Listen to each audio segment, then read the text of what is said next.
I know she's still in there. After everything we've been through, you need to move on. She's not gonna use me. Season 5. We're here already. It feels like we were just talking about Season 1. Do we remember how simple this used to look? It was an easier time for me. So Season 5 started airing in 2014, but it was split into 2 halves. This video specifically is going to talk about episodes 1 through 13, just like I have for the past 4 videos, and then the next recap video will cover episodes 14 through 26. The 2 halves have many different names. Part A, Part B, Part 1, Part 2, Volume 1, Volume 2. I'll just flip-flop around. Now, once again, thank you so much if you're a returning viewer from my previous recaps. I'm so glad you're here on this journey with me. If you're new, welcome, thank you. And if you haven't seen the series, this is going to be a real fun ride for you. I'll have another go at a quick refresh specifically about what happened in Season 4. I don't know how effective that'll be though. We'll start off with our main girl again. Last season we discovered that Audrey's original self, before all of the reincarnations that we've learnt about, her name was Mara. So she created the Troubles. The curses that have plagued the town and all of our characters and killed everyone. So she created them. So Audrey wanted to know who she originally was before all of the personality overlays, and it's the Trouble creator. So not a great gal. We also met William last season, who was with Mara like 500 years ago. They created the Troubles together. It was kind of like a couple activity. A few little sci-fi things about how they did that. Mara and William went into a place called the Void, which is a space between 2 different worlds. And they collected a bunch of evil black goo, as I like to call it, which is what they used to create the Troubles. So they went into the Void centuries ago, grabbed some goo, went into Haven, and used it to curse people in town. So the catalyst for the entire series is the fact that Mara was caught for making the Troubles, and she was put into a barn, a supernatural barn, that erases her personality, makes her a new person who has no idea who she is or what's going on, gives her fake memories, spits her out in Haven. She has to solve the Troubles for a while and help people and be kind. Then after that she has to go back into the barn, and then that personality dies that didn't even know that she did anything wrong. She just has to die as well. And then 27 years later another one comes out. Same thing, new personality, fake memories, has to help out, has to make connections, relationships, love people and stuff. Then after a while she has to go back into the barn and die again, and 27 years she'll come out again and do that whole thing. So Audrey is one of those reincarnations of Mara, but she's more than that to us. She's our main girl. At the end of last season, we were trying to put William, who was in town and trying to make Audrey back into Mara, we were trying to put him into the Void so that he didn't turn Audrey back into Mara. So we successfully put him into the Void, but it did now seem like Audrey may or may not be possessed by Mara in one sense or another.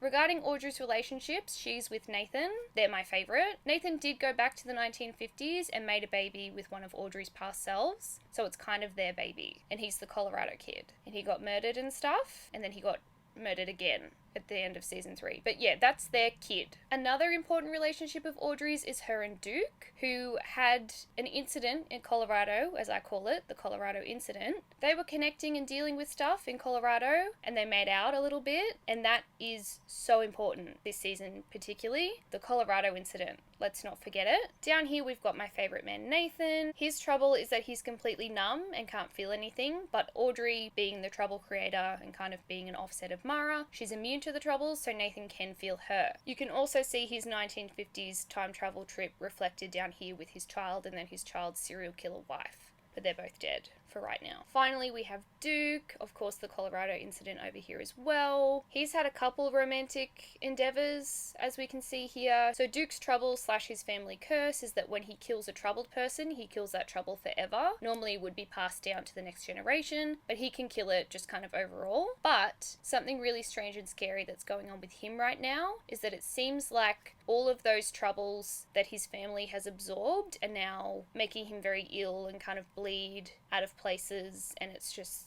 not looking great for him. So he's got a bunch of troubles that his family has killed off inside of him, and he might explode. That's where we left off with him. Importantly, we have Jennifer, who he's currently dating. Jennifer is kind of an alien like Audrey / Mara from a different world. She opened up the Void to shove William back through last season, so that was a real MVP moment for her. But it did seem to cause her to collapse and stop breathing. So that's where she's left off. last season. The Duke and Jennifer of it all, not doing so well. Also, Audrey is kind of possessed by Mara now, it seems, and Nathan's just having to deal with all of that going on. So that's pretty much where we left off for season 4. I've probably not mentioned a bunch of stuff. There's no real way to quickly recap that. The last video was 3 hours. These are just going to get longer. I'm sorry. But for now, let's just start tackling season 5. Our first episode of the final season of Haven is titled See No Evil. And yes, it is followed by Speak No Evil. So the final 26 episodes are for the overwhelming majority split into 2s. This is just due to how production practice happened for this last season. They shot a lot further into the year and it seemed like directors kind of took on 2 episodes each. I love it personally. I love a good 2-parter. I love how this makes the show so much more serialized. We have kind of really stepped away from the crime sci-fi procedural that we've known in the past. It's a really fun change and it keeps things really fresh. So even going into the final season of the show, it kind of feels still really new. What I'm not as excited about in terms of changes they made for this season is the fact that they swapped from film to digital. It still looks fine. It's still a vibe. I miss the feel from the film. I miss the vibes of it. If you know kind of what you're looking for, it really is quite obvious that they swapped, or maybe that's just a me issue.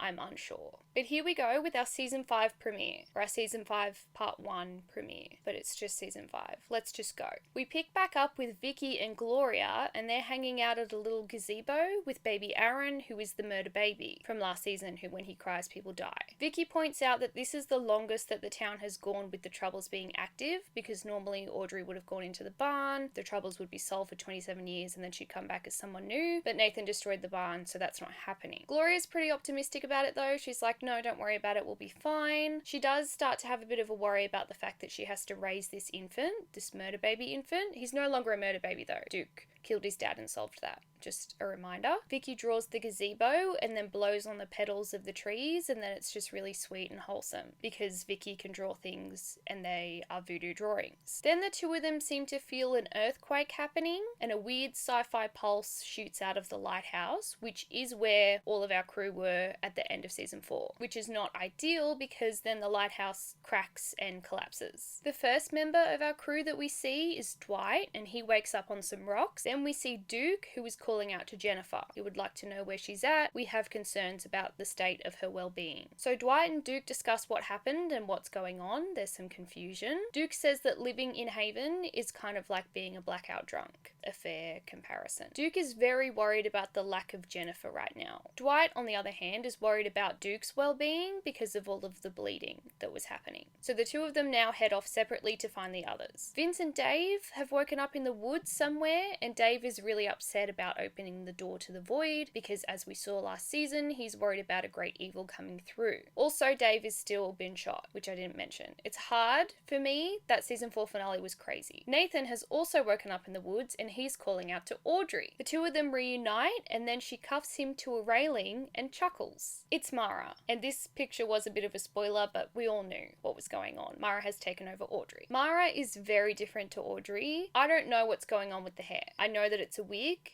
and that's a sore subject for me. The awful wig.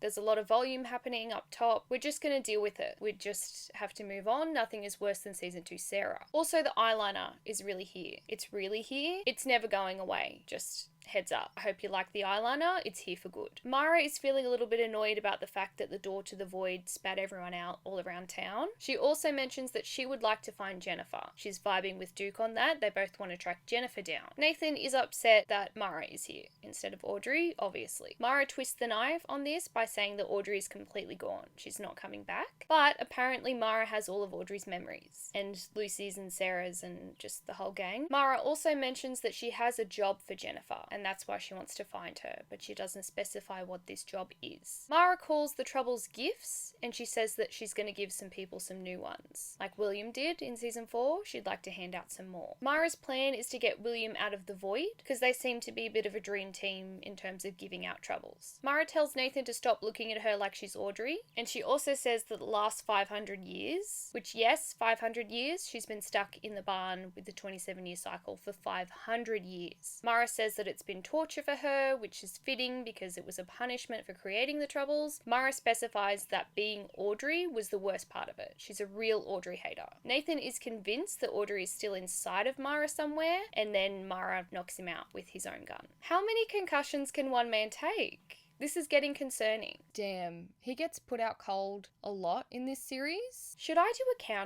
a Nathan concussion counter for the last season? I think so.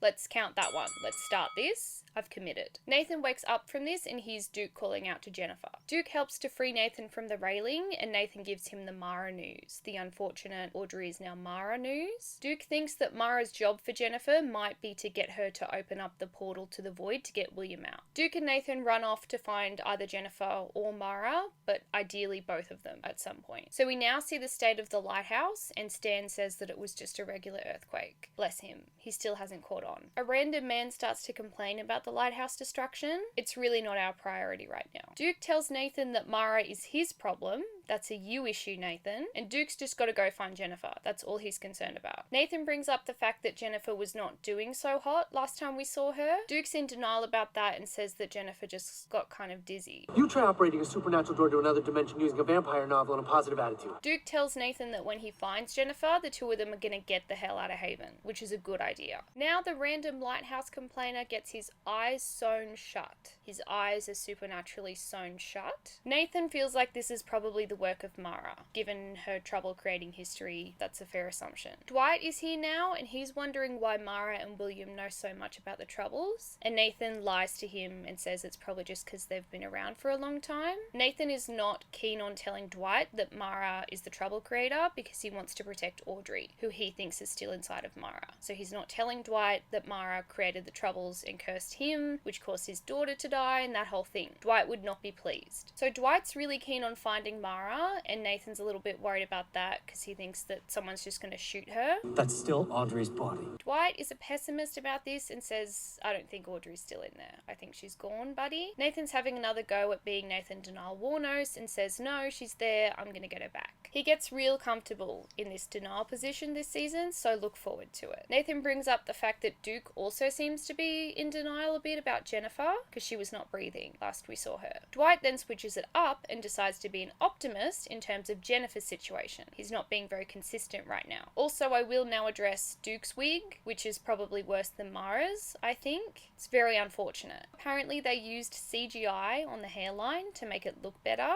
but I fear that that did not work. It bothers me a lot. I have issues with wigs. Nathan fills in the guys on the fact that Mara does in fact have Audrey's memories, which could pose issues. Nathan also figures that there's probably multiple doors to the void hidden around Haven, and that's how Mara's going to use Jennifer to open one of them, because there's probably a lot around town. So Nathan now visits Vince and Dave and tells them as well that he's going to turn Mara back into Audrey. He's on that train. This becomes Nathan's new favourite song to sing. He's going to get Audrey back out of Mara. I can turn her back. Seriously, genuinely get used to it. Nathan tells Vince that he's worried about the guard and everyone discovering that Mara created the Troubles because they're going to try and probably kill her, and he wants Audrey to not die. Nathan believes that Audrey is still alive inside of Mara's body. That's his theory. So Vince tells Nathan that he's pretty sure that the other doors, the portal doors locations, would be inside of the evil journal, which is what I'm calling it, the journal that told them about the evil coming through the void. That journal seems to know a lot. It'll probably tell us where the other portals are. And by portals, I do mean the supernatural doors to the void that we learned a lot about last season. Dwight shows up to update Nathan about the guy that got his eyes sewn shut. Nathan says he'd rather continue to look for Mara to get Audrey back than help out with the eyes sewing trouble. There is in fact a fair amount of tension between him and Dwight because of the fact that he's not telling Dwight that Mara created the Troubles. Elsewhere in town, Mara is hanging out and pretending to be Audrey. People are kind of sort of falling for it because obviously she looks exactly like Audrey. So Mara is in fact looking for a supernatural door to the void. She does find one, but then it just zaps her and she can't get through it, which is confusing for her. So the local guy helping her out, because he used to think that she was Audrey, now realizes that there's something wrong with her. So he says that he's going to call Nathan because he's feeling like Audrey's being very sus. Mara shoots him in the face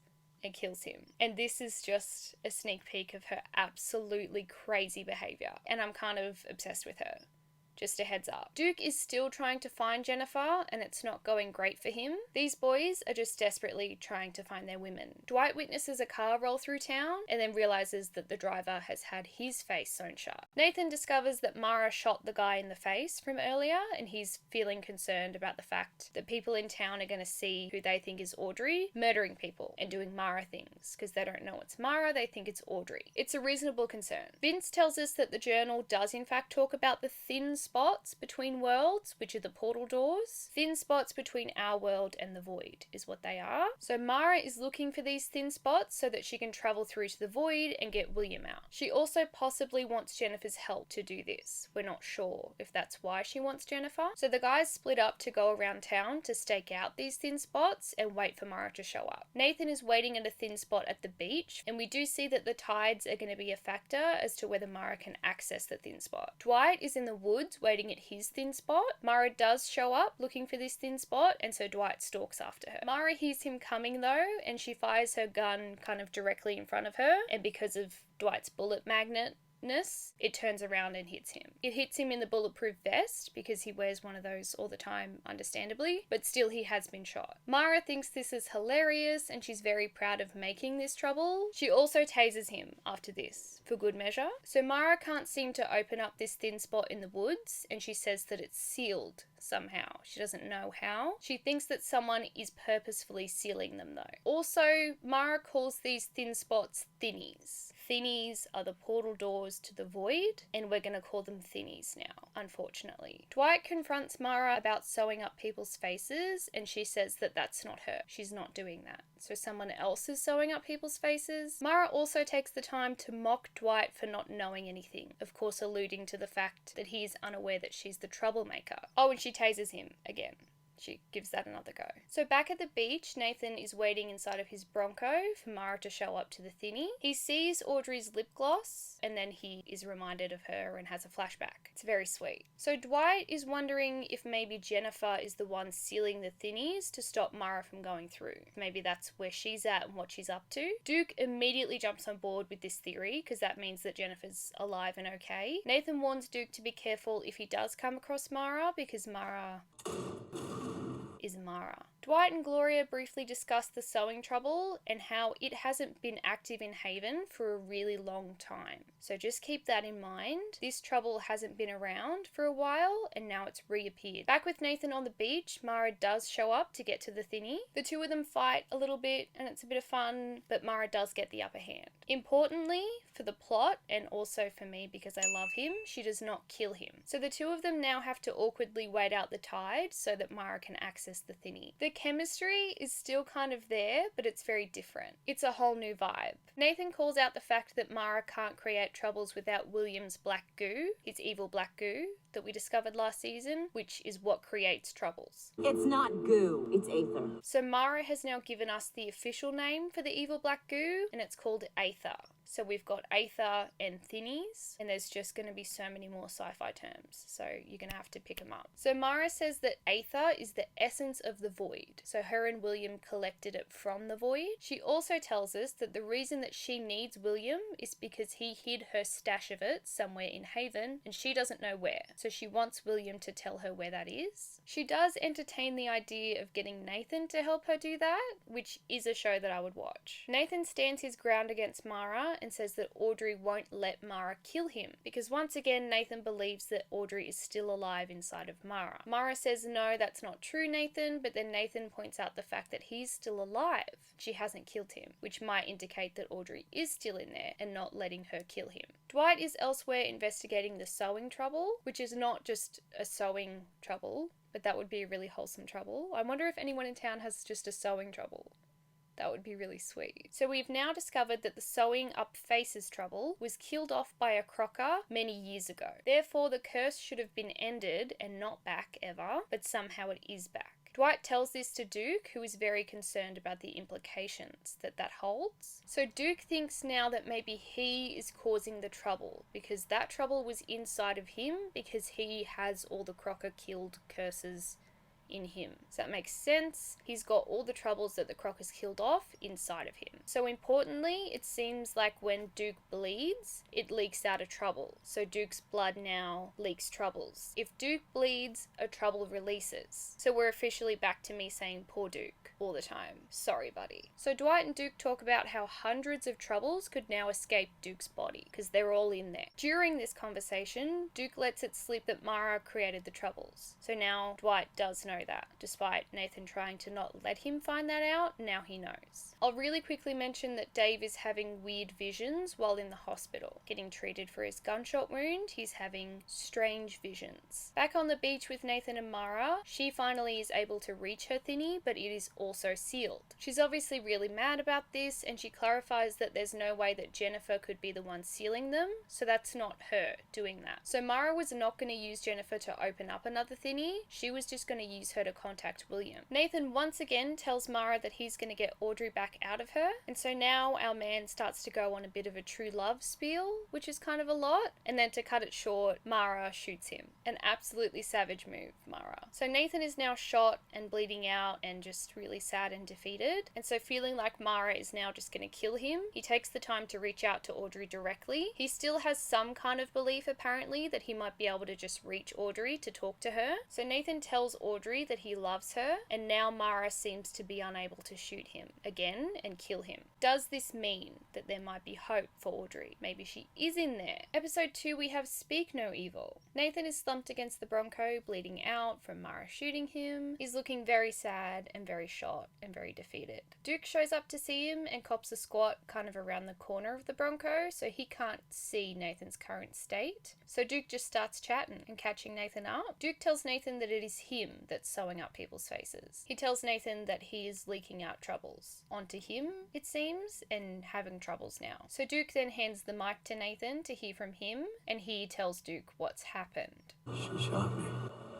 Back in town, Mara continues to be an absolute menace. So she stabs a woman in the eye with a pencil because she wants to steal her outfit. I can't not enjoy how absolutely out of pocket her behaviour is. Duke tells Nathan that just because he can't feel the fact that he's shot, he is still in fact shot. Nathan displays a little bit of the medical knowledge that he's picked up from being both very prone to injury and also being completely numb. He's kind of across a fair bit of that. You know too much about getting shot. Nathan tells Duke that Mara's plan is to get more Aether to make more troubles. Nathan also tells Duke that it's not Jennifer that's sealing the thinnies. So Duke's like, well, where is she then? Duke also asks Nathan if he's okay. Nathan's like, well, it was Mara that shot me and not Audrey, so it's okay. So Mara's still in town, but now she's wearing the outfit of the woman that she stabbed in the eye with a pencil. Once again, I'm going to be so for real and let you know that she's absolutely serving in this fit. It's probably my favourite look of hers. Also, the fact that her hair is up now is very helpful in terms of the wig situation. So Mara runs into Vicky and asks her to draw something with her voodoo drawing ability. Dwight is getting angry at Vince for not telling him that Mara created the troubles. Vince defends Audrey, but Dwight is really on the Mara hate train. Dwight then tells Vince that the guard needs a leader, and so Vince has to pull it together and start leading them because once again, Vince is the leader of the guard and he has his magic tattoo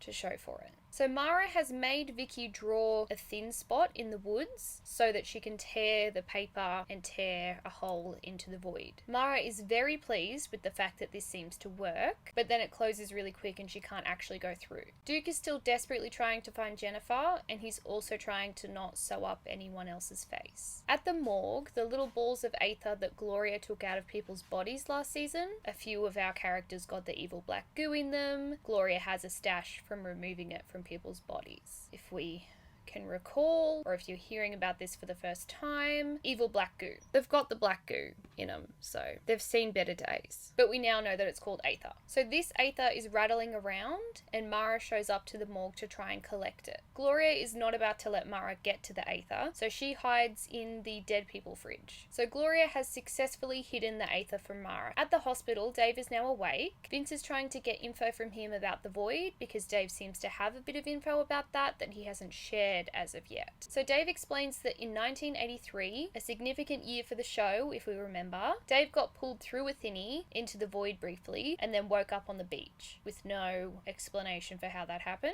So Dave's covered in bruises and injuries and seems to have been injured during his time in the void. Dave thinks that something in the void wants to hurt him specifically, and he says that this thing has come through the portal and is now in Haven. So it's fun times in Haven. Mara's murdering people, Jennifer's missing, and there's an evil thing that's come through the portal. That's what's up. At the morgue, Nathan is now being patched up by Gloria because of his Mara shot me wound. The two of them talk about how Audrey's not actually real, technically. That's a super sad thing to say. She is real.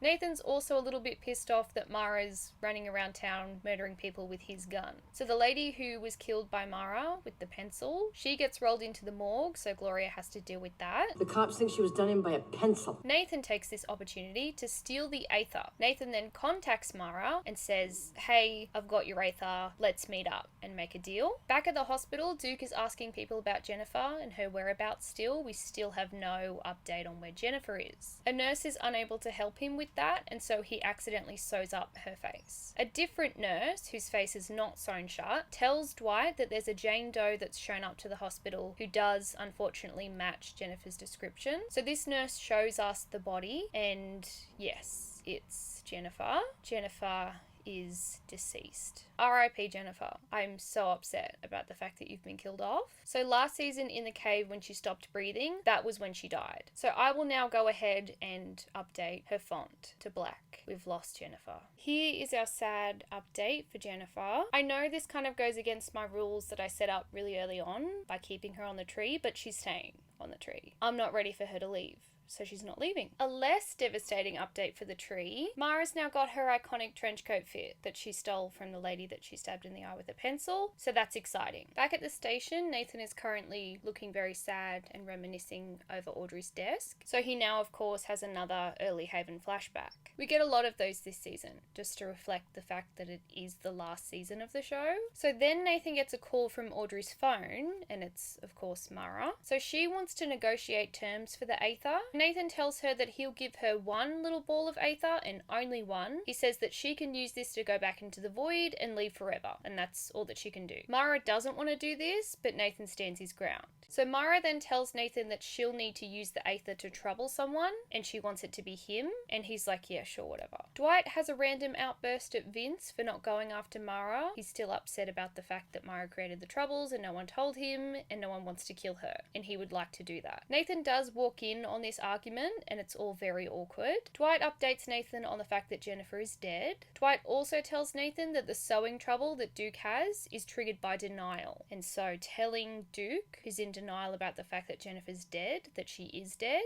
is probably a dangerous thing to do. Nathan says that he'll do it because bromance. I've known Duke since we were kids, let me tell him. Duke's my man, I'll tell him. Nathan also tells Dwight that he'll bring Mara to the guard. He's had enough of her, he doesn't believe Audrey's in there, so he's going to hand her over to be tortured and made to cure the troubles. Not looking good for you, babe. He seems to have lost all hope for right now. So Duke is now waiting at his and Jennifer's in case of emergency meeting spot that they apparently organised. That's very sweet, and it makes me very sad. Duke and Nathan discuss Duke's relationship with Jennifer, and it's all very sweet and very wholesome, and I wish we got to see more of it, but we didn't. So once again, Duke is just waiting there for Jennifer to show up. He's like, she'll show up here at some point, it's our meeting spot, she's gonna be okay. Nathan attempts to break the news of her death, and it doesn't go well. He starts to get his face sewn shut by Duke. Nathan does manage to communicate that Dwight ID'd her body and she's definitely dead, and then Duke sews up his nose and mouth. Duke now has his own sad flashback of his dead girlfriend. Then he pulls out her scarf, which he had in his pocket this whole time. I'm gonna cry. So Duke drops Jennifer's scarf into the water as an homage to their game that they used to play that we just heard about. It's very heartbreaking, but by doing so he's accepting her death. Therefore, Nathan's face gets unsewed shut. Duke very much blames himself and says that he got Jennifer killed. Nathan then tells Duke that they're not going to let Jennifer die in vain, and Nathan's plan is to give Mara up to the guard, who once again are going to torture Mara until she stops the troubles. They can get her to end all this. That's their plan. So Nathan shows up to the designated meeting spot with Mara for the handover Aether thing that he's not actually going to do because he's just going to hand her over to the guard. Mara grabs the Aether from Nathan and she sneakily splits it into multiple pieces. Mara says that she's not going to leave Haven, she's going back on the deal, and she approaches Nathan to trouble him into a indestructible machine that's going to open up the void for her. Mara then spots Vicky, who's been hiding in the Bronco and sketching the scene in front of her. So Mara now stops trying to trouble Nathan and go after Vicky, but she does whack him in the head again with a gun. It's another concussion. Mara slams Vicky's hand in the door, which is both a fun callback and also very rough. It's kind of her brand. Nathan manages to grab Vicky's sketch of the scene and he touches a branch, which then flies down and knocks Mara out. So that all happens. Nathan starts to cuff her and we see that the Aether evaporates off of her hand, kind of floats away. So Nathan now does clearly seem to have doubts about handing her over to the guard. Obviously, when Nathan sees Mara unconscious, he just sees Audrey because she's not speaking and being Mara. Fairly upsetting. Dwight tells Vince that Nathan's got Mara and that he is going to hand her over to the guard. Dwight has also taken it upon himself to tell the entire guard that Mara made the troubles, so now there's a lot more people that want to see her very dead. Also, Dwight gets designated as the guard's new leader. He just seems to find his way into these roles of power, and it's a little bit iconic of Dwight. So just to reiterate, Vince is no longer the leader of the guard, and Dwight is the leader of the guard. So Dwight now tells the guard to go collect Mara from Nathan. Gloria tells Duke that he can put Jennifer's body to rest whenever he feels ready and wherever he wants to. And so Duke says that he's going to take her out to sea. She loved the sea. I'm gonna take her there now. Also, I've just finished writing the script for the next half of the season, for the final episodes. So this is some sad foreshadowing. I don't want to cry about it, but I might. I've been doing a lot of crying writing that script. Nathan is waiting with an unconscious Mara for the guard to show up and collect her. He takes the time to once again reach out to Audrey and say goodbye. So he kisses her a little bit in his very sad goodbye, but then she wakes up and it's actually Audrey in control now. She's woken up. So Audrey tells us that Mara is crushing her to death while she's inside of her, but she is still currently alive in there. Mara then comes back and doesn't seem to realize that Audrey was just here, so she's not aware. Nathan is aware though, so he shuts the tray to the Bronco and drives off. He's no longer giving her over to the guard because Audrey is in there. Episode 3, we have Spotlight. We pick back up with Dwight at the station. Nathan is lying to him about the fact that he's taken Mara away. He's like, no, I've been waiting for the guard to come pick her up. I don't have her. I have not run away with her. I've not done that. So it's quite clear that something's going on with Nathan's eyebrow in this episode. And so to investigate, I listened to the audio commentary and discovered that Lucas, he fell off a bike or something. It's looking a bit off. Mara peeks out from behind the Bronco and gloats a little bit. You filthy liar. I hate that I love her so much. It's out of my control. Duke shows up to see Nathan and Mara, so obviously he's on board with concealing the fact that Nathan has stolen Mara. He never handed her over to the guard, so he didn't steal her. Nathan's got her and he's lying to the guard about the fact that he does. So Duke's just being a real one. Also, he's very much trying to convince Nathan to accept the fact that Audrey's dead. You've got to move on. Of course, Nathan is still adamant that Audrey's still in there. Another distracting thing in this scene is the unfortunate progression of Duke's wig. It's just getting worse. Duke tells us that he's buried Jennifer. He's buried her at sea. Duke uses this point of him moving on to tell Nathan to do the same. He's like, if I can do it, if I can bury Jennifer, you can accept that Audrey's gone. Duke's grieving his girlfriend. He wants Nathan to do the same. Nathan asks Duke to just give him a bit of time to get Audrey out, and if he can't get her out in that time, then the guard can have Mara. Duke still doesn't believe that Audrey's alive, but he says, okay, you can have 24 hours, Nathan. Next, we finally see Duke cut his wig off. That's more like it. We don't actually have this official hair reveal yet. I was just too anxious to get rid of the wig. So Mara's not loving being stuck with Nathan, but this is a lot better than the alternative, honey. Nathan does hit her with a bit of sass to humble her. A truck then rolls up to the two of them, and Mara tries to bargain with Nathan, but he's not down. Nathan tells her to chill and just act cool. The guys in the truck are from the guard though, which is a bit awkward. Nathan tries to play it off as though he's been waiting for them to come pick Mara up. About time you guys got here. Where have you guys been? I'm ready to hand her over. The guard does not buy this, and we get a standoff. Mara boss bitches a little bit, and then we cut to Duke at the Gull. So there's a woman at the Gull waiting for him, and her name's Jodie, and they seem to know each other. Jodie asks Duke for money to get out of town, which no is not the first time that someone has asked Duke to do that. She's clearly going through some stuff. She tells Duke to back off of her, and then light beams start to shoot out of her body. These light beams do start to destroy the place, so they're fairly dangerous. They're body beams, I think I'll call them. Jodie drives away after doing that. Back with Mara and Nathan, we get a really fun little nugget of information about her past personalities, one of which worked at a horse ranch. Fantastic news, and I wish we could have met her. Mara's now feeling a little bit cocky about overpowering the guard guys, but Nathan once again humbles her and says, look, they still really want to kill you. Nathan then says that they've got to get on the road and disappear. I'm not camping. Lightbeam Lady is continuing to body beam and destroy stuff as well. That's still going on. Nathan and Mara arrive at what we discover to be the chief's cabin in the woods. That's so exciting for him. We forever miss the chief. Mara tells Nathan that he's really delusional for thinking that Audrey's still in there. Nathan is still convinced though, and it's a very fun dynamic between the two. Mara suggests they hold a seance in order to contact Audrey, because she's such a shit stirrer. Continuing this behaviour, Mara points out the fact that everything that Nathan's done to keep Audrey around is what's resulted in Mara showing back up. Blown up the barn, still would have been trapped in there. Which is true.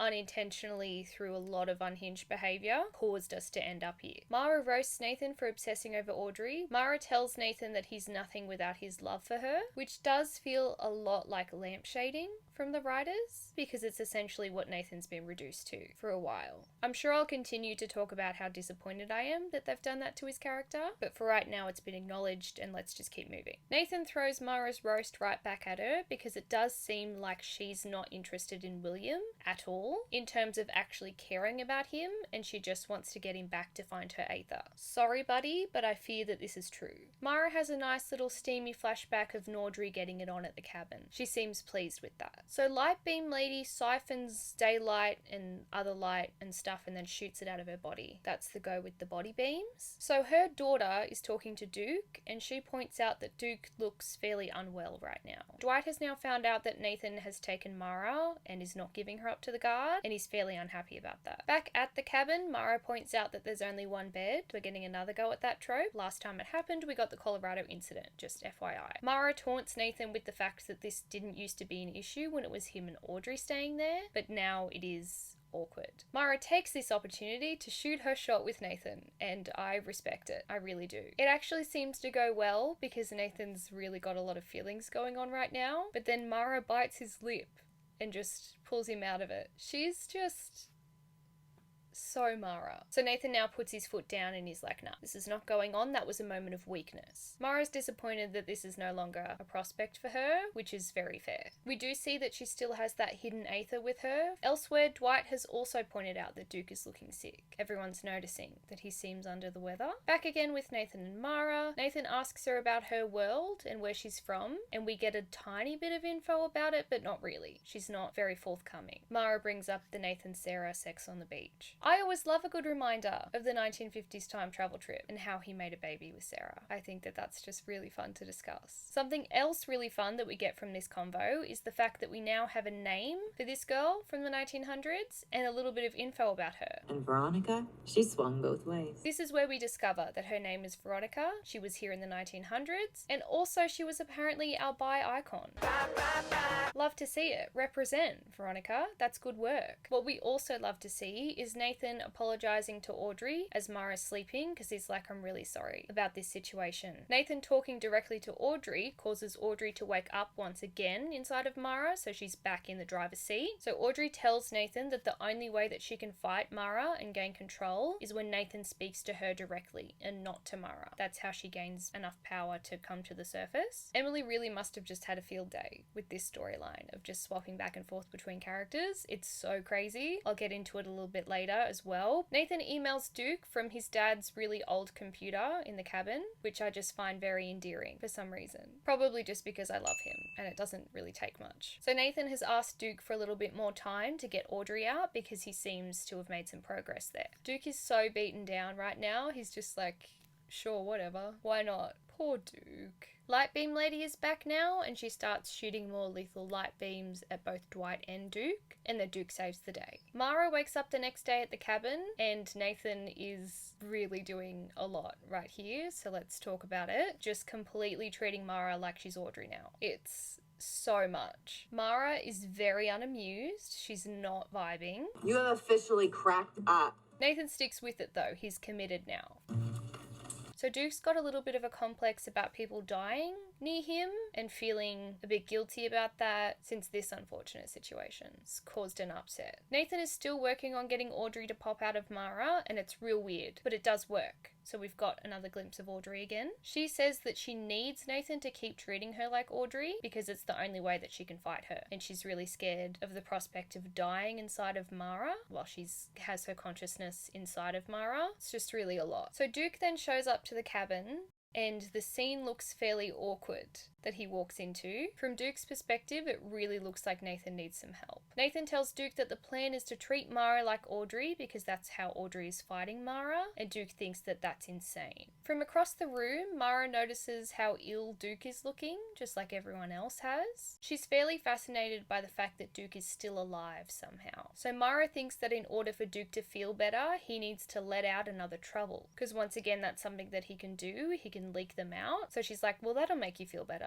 because you just got a build up and you just need to release one. Nathan asks her why she would be interested in helping Duke, and she's just so fun. Because he could explode. Mara briefly explains how releasing a trouble would work. So basically they need to pick a manageable trouble that's inside of Duke, something not super deadly, and then they need to let that trouble out so that Duke doesn't explode. So Duke's granddad's journal actually has a list of all the troubles that the Crockers have taken or absorbed from murdering people, but Duke buried this journal with Wade when he buried Wade after killing him, so someone needs to go dig that up. Duke's kind of collapsing right now from being overloaded with troubles, so Nathan's gonna have to go dig up the journal. So now it's just Mara and Duke, and the two of them together is very interesting. This dynamic is only gonna get so much better as the season continues. Get excited. Mara flashes back to the Colorado incident, and once again seems to enjoy these flashbacks. Mara explains to Duke the specific steps of releasing a trouble. She says that she's really going to help him do this. She's going to handhold him through it. Mara also cracks on to Duke. She's really just shooting her shot with both of the boys, and once again, I understand. I respect the hustle. Duke is now getting really sick, like on death's door sick, so he tells Mara, just help me get out of trouble. We need to do this really soon. Mara seems down to do this right now, but then Dwight bursts through the door, and he's very dramatic, and that's it for this episode. Episode 4 is Much Ado About Mara, which could honestly just describe the first 13 episodes of season 5. There's lots of Mara. We pick up immediately where we left off, and Mara tells Dwight to hold off on doing whatever he's going to do right here, because Duke's going to explode a bunch of troubles if Mara doesn't help him release one specific harmless one. Mara tells Dwight to wait outside while she sorts it out. Mara then tells Duke to think about a non-deadly trouble to release so that he can give it to himself, because that seems to be how this works. He releases one onto himself and gets a new trouble. Duke gives Mara a quick little PSA about how this is going to go down. I am gonna pretend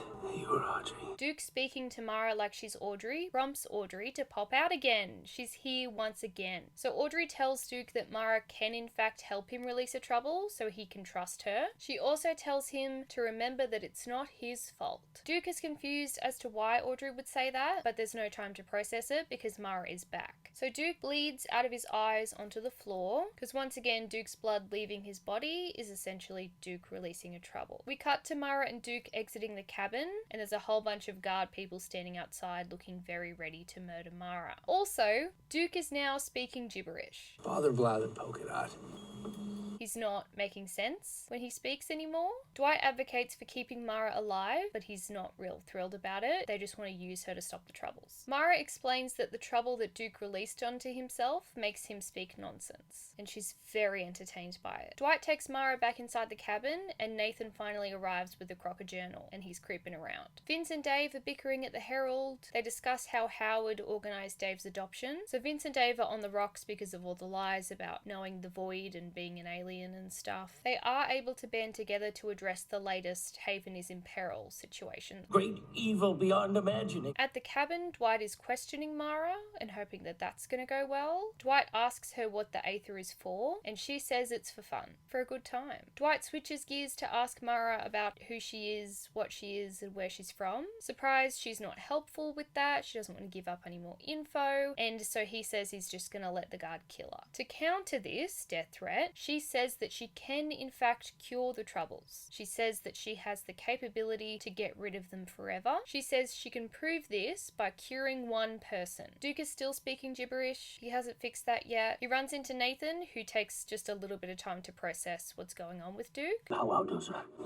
So Nathan gives Duke the journal, and he says that he's not crazy and that Audrey really is in there, but Duke can't explain that he also witnessed Audrey right now because Duke can't communicate very well or at all. Obsessed less Beetlebugs. Duke and Nathan creep into the cabin while Dwight is outside. Mara decides that it's time to stir shit between the two of them, try and break up the bromance. She makes a very overt reference to the Colorado incident Steamy night that Audrey and Duke spent there. for the first time in front of Nathan, who has known nothing about it. Duke can't defend himself and explain that it was just a makeout sesh, was iconic, but it was brief. Nathan thinks that it was a full-on moment though, and he's fairly upset about that. Dwight and the guard then burst in. Duke and Nathan get escorted out of the cabin, and Lightbeam Lady is brought into the cabin to be cured by Mara. Now yes, it does seem like Mara has cured Lightbeam Lady. She's very smug about it. Duke and Nathan are just chilling, they don't really have another choice right now. Nathan asks Duke about Colorado, reluctantly, Did you sleep with Audrey? and Duke responds as expected for right now. Slip the drink in the pink. Then dead birds start dropping from the sky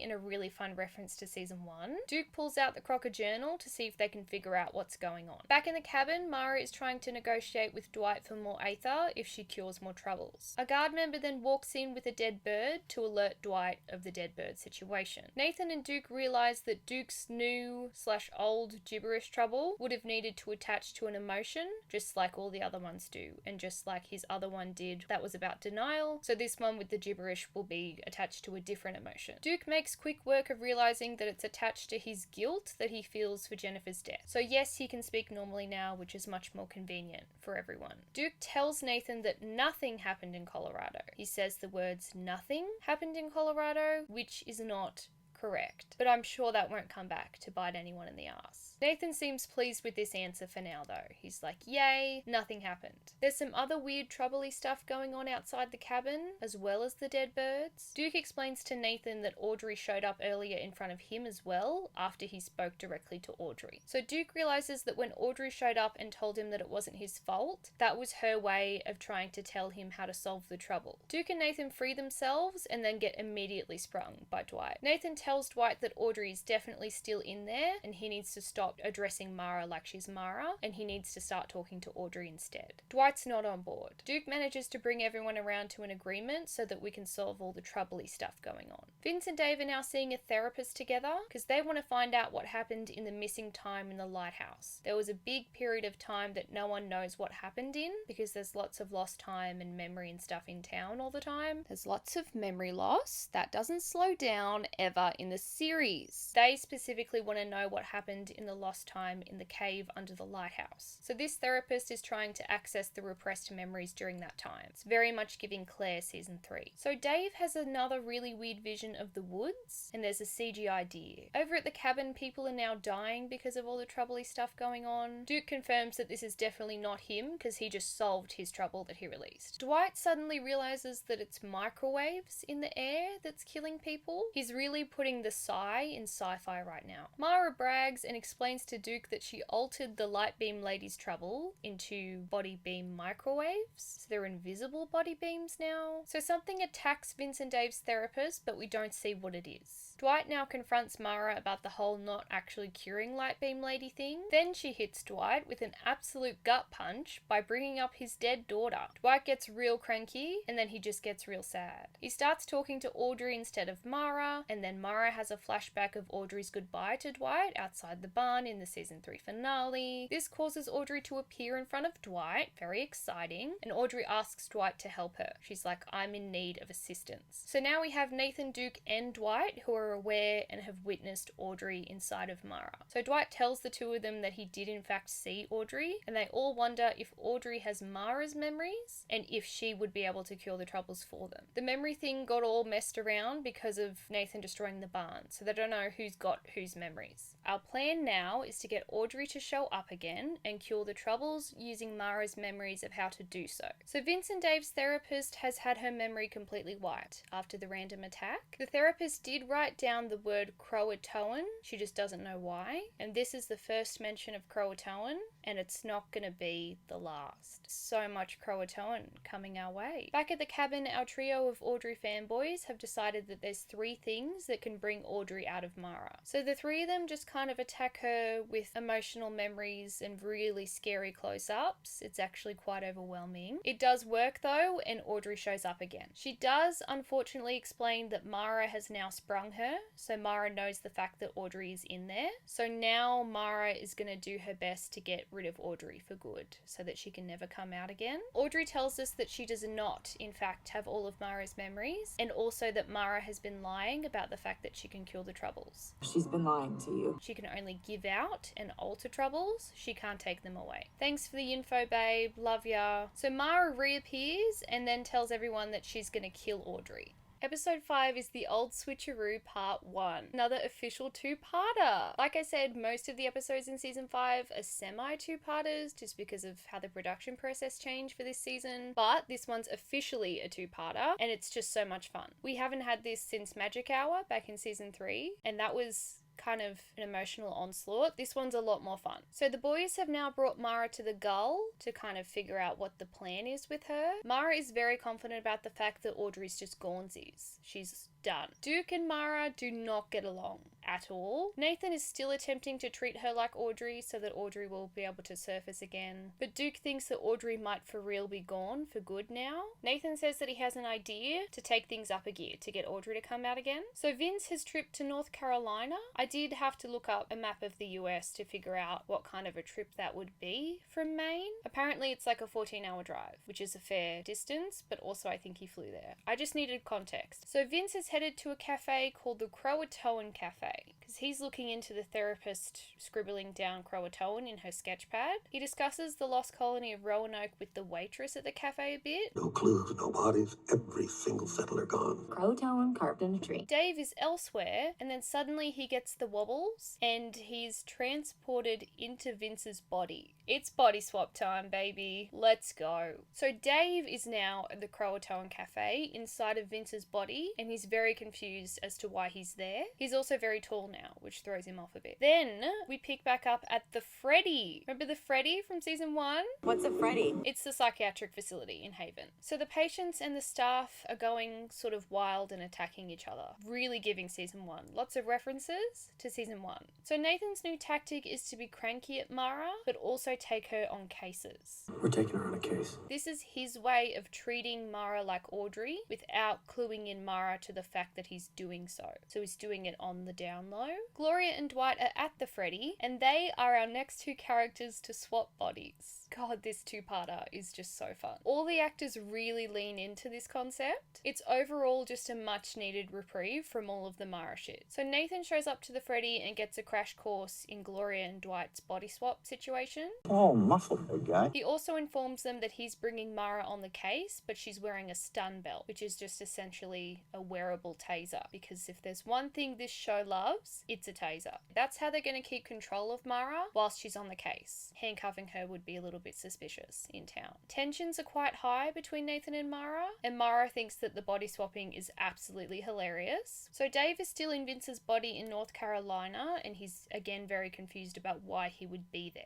So Vince in Dave's body notices the really gross wound on his leg that he got when he was dangling in the void. Haven't mentioned that yet. There's a weird gross wound on Dave's leg. So the brothers give each other a call and bicker on the phone. Inside the Freddy, Audrey seems to make an appearance out of Mara because she wants to help solve the troubles. So she's like, this is my thing, I've come back out. Audrey tells Nathan to not let Mara find out that she's still in there, and then Mara reappears shortly after. Gloria and Dwight are looking into the body swap Freddy attack, and it turns out that if one person that's body swapped dies, the other person that's swapped with them also dies. Vince and Dave have met up now. Vince inside of Dave has flown to North Carolina. Yes. So the two of them are feeling quite strange about the swap, but they decide to help each other look into Croatoan stuff while they're in North Carolina, because why not? Back at the Gull, Duke is building up with troubles again. It's kind of a thing that consistently happens. They build up, he seems to need to let one out in order to relieve the pressure. That's kind of all we know about it. Not like I can look it up on WebMD. It's overall just not great for him. Audrey shows up inside of Mara again and tells Duke and Nathan that the body swapping trouble happens when the two people that have swapped have a secret from one another. That's what causes it. So this means that Vince and Dave have a secret and Gloria and Dwight have a secret. Audrey tells Nathan to not bring her out on another case because Mara is getting sus as to why that's happening. Audrey tells Duke that he needs to stay back with her in order to help her fight Mara. It's a tad bit strange, Audrey. So the next morning at the Gull, Duke and Mara have a chat. They talk about the first time that Duke and Audrey met. Such an easier time. So discussing this memory seems to bring Audrey back out once again. She's really just popping out left, right and centre. The two of them now discuss the Colorado incident. We're back on that. Duke is really happy to see Audrey and they keep talking about their memories in order to keep Audrey in control. At the station, Nathan clues Gloria and Dwight in on the fact that you can only swap with someone that you're keeping a secret from. I kind of have to mention this tangentially, I think. The Croatoan cafe lady has been contacting the Freddy back in Haven. So she's in North Carolina at the Croatoan cafe, but she's contacting the Freddy. So she's related to Haven somehow. Back with Duke and Audrey, they are continuing to reminisce. Audrey tells Duke that she wants to get out of the Gull and start walking around because she's feeling really good. She's feeling very Audrey. She'd like to be let out. Then she does something real spicy and she asks Duke why he stopped the makeout sesh in Colorado. Duke says that he was just following her lead and she was pulling away first. But Audrey says, nah, I felt you stop first. And so I followed your lead. You wanted to stop. I never understood why. Duke is confused because we all saw the scene. We all saw the incident and that wasn't really what happened. So I think we're all starting to catch on to what might be going on here. Nathan is back at the Freddy investigating the body swap stuff. A patient rushes by him and then he swaps into Duke's body. Duke and Nathan have swapped bodies. Yes, they have. So now Nathan is back at the Gull inside of Duke's body and Audrey's being really sus and talking about the Colorado incident. So this is just beyond awkward. Duke is at the Freddy inside of Nathan's body. He's experiencing total numbness for the first time. There are fun times ahead, everyone. So Audrey keeps talking to Duke, who is actually Nathan right now, about Colorado. We knew we had something. So now Nathan knows that something did in fact happen in Colorado. Nothing happened in Colorado. It's very awkward stuff. At the Freddy, Duke is struggling to acclimate to Nathan's body and his trouble, sort of feeling a bit weird about that. It's very clear that Lucas and Eric had just so much fun imitating each other. So Duke calls Nathan to tell him to stay calm but get away from Mara, who is not in fact Audrey. Mara is of course pretending to be Audrey to just come on to Duke, it seems. Hence the Colorado incident conversation. Mara very much prefers Duke. So Nathan steps out of the apartment and continues to talk to Duke on the phone. Nathan tells Duke that Mara dropped the Colorado incident bomb and Duke is not happy about that. He's also still really struggling with the numbness. Duke tries to defend himself and explain that it was just a kiss. And this is so funny. The first time that we're seeing this confronted between the two of them, they're in each other's bodies. So it looks like it's Nathan explaining it to Duke. I just love it. So Duke really breaks down exactly what happened and what motivated it and stuff, which is just really nice to get clarification on. Wasn't going anywhere for us because of you. We inferred all of this, I'm sure, when we saw it, but it's really great to have the characters speak it aloud. So Duke explains that he clocked Mara pretending to be Audrey because Mara was trying to insinuate that the Colorado incident was a lot more than what it was, or that it was something that it wasn't. Simple stuff. Nathan points out that this is the secret that they had between each other, hence why they swapped bodies. This also means that sharing the secret is not what causes you to swap back. because they're still in each other's bodies despite the secret being outed. So Duke tells Nathan he's pretty sure that Mara's been pretending to be Audrey since after the cabin. So Mara's obviously trying to get the boys to release her so that she can continue to cause havoc and stab people in the eyes with pencils and do all of that fun stuff. So Nathan now starts to experience what Duke does with the whole being full of troubles and on the verge of explosion thing. The two of them bond over their new bodily experiences. You feel strange. So Duke tells Nathan that he's going to have to release a trouble out of Duke's body very soon. Vince and Dave are still in North Carolina looking into Croatoan. Now Vince, who is in Dave's body, starts to get pulled towards a thinny. Remember the portal door thinny things? They're still here. So Dave explains that this is what has always happened to him when he gets near a thinny, but now because Vince is in his body, it's Vince getting pulled towards the thinny. So we saw this happen in the lighthouse. He gets drawn in somehow. He's getting pulled into it. Like, Dave's going in. We get a really nice dramatic shot of the thinny and then the episode closes out. The old Switcheroo Part 2, also known as Episode 6, but that's a lot less fun to say. So we open Episode 6 with the patient who brushed past Nathan last episode, which caused Duke and Nathan to swap. He swaps yet another person, so just confirming that it is in fact this guy's trouble. Back at the Gull, Nathan and Duke have met up whilst in each other's bodies, which is just very fun. So they're discussing the whole situation with Mara pretending to be Audrey. So they're pretty sure that it really was Audrey back at the cabin, but after they left the cabin, Mara started pretending to be Audrey to manipulate them so that she could get out. They also continued to have very fun body swap shenanigans and discussions. Okay.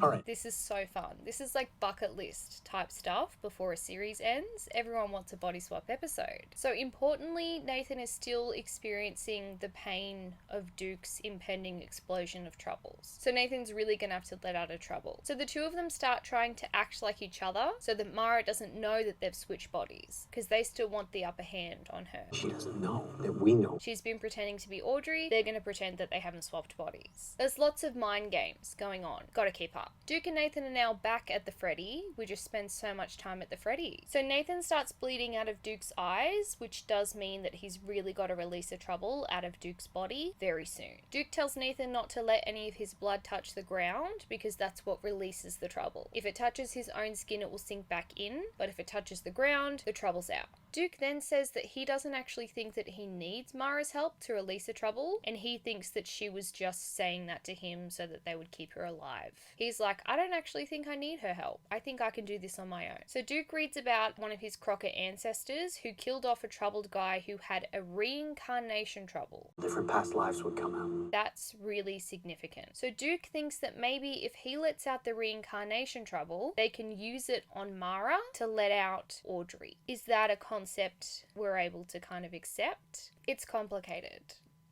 Like the whole show. Duke believes this will work because Mara is not immune to the troubles that Duke leaks out. Mara couldn't understand his gibberish, so therefore she's not immune to Duke's specific leak out Crocker history absorbed troubles. Does that make sense? Any trouble that comes out of Duke's body can affect Mara and or Audrey. That's why Duke believes that this reincarnation trouble can be used on Mara to get Audrey out. This is so complicated. I hope I'm explaining it somewhat decently. Mara, not immune to the troubles that Duke releases. The plan is to get Nathan to release this reincarnation trouble out of Duke's body so that he can use it on Mara and get the previous reincarnation of Audrey to reappear. Back with the Croatoan lady at the Croatoan Cafe in North Carolina, her connection to all of the body swap stuff is that her sus husband has swapped with his brother, who is the patient back in Haven at the Freddy. Not super important, but just very weird. Mara continues to pretend to be Audrey. Mara asks Nathan, who looks like Duke at the moment, to take her stun belt off, her taser belt. So we use this opportunity of manipulating Mara to lock her inside of a room at the Freddy. So now Nathan, inside of Duke's body, is attempting to release this reincarnation trouble to use on Mara to get Audrey back. Nathan is unable to do this because it actually seems quite difficult. So Mara now manipulates some of the Freddy staff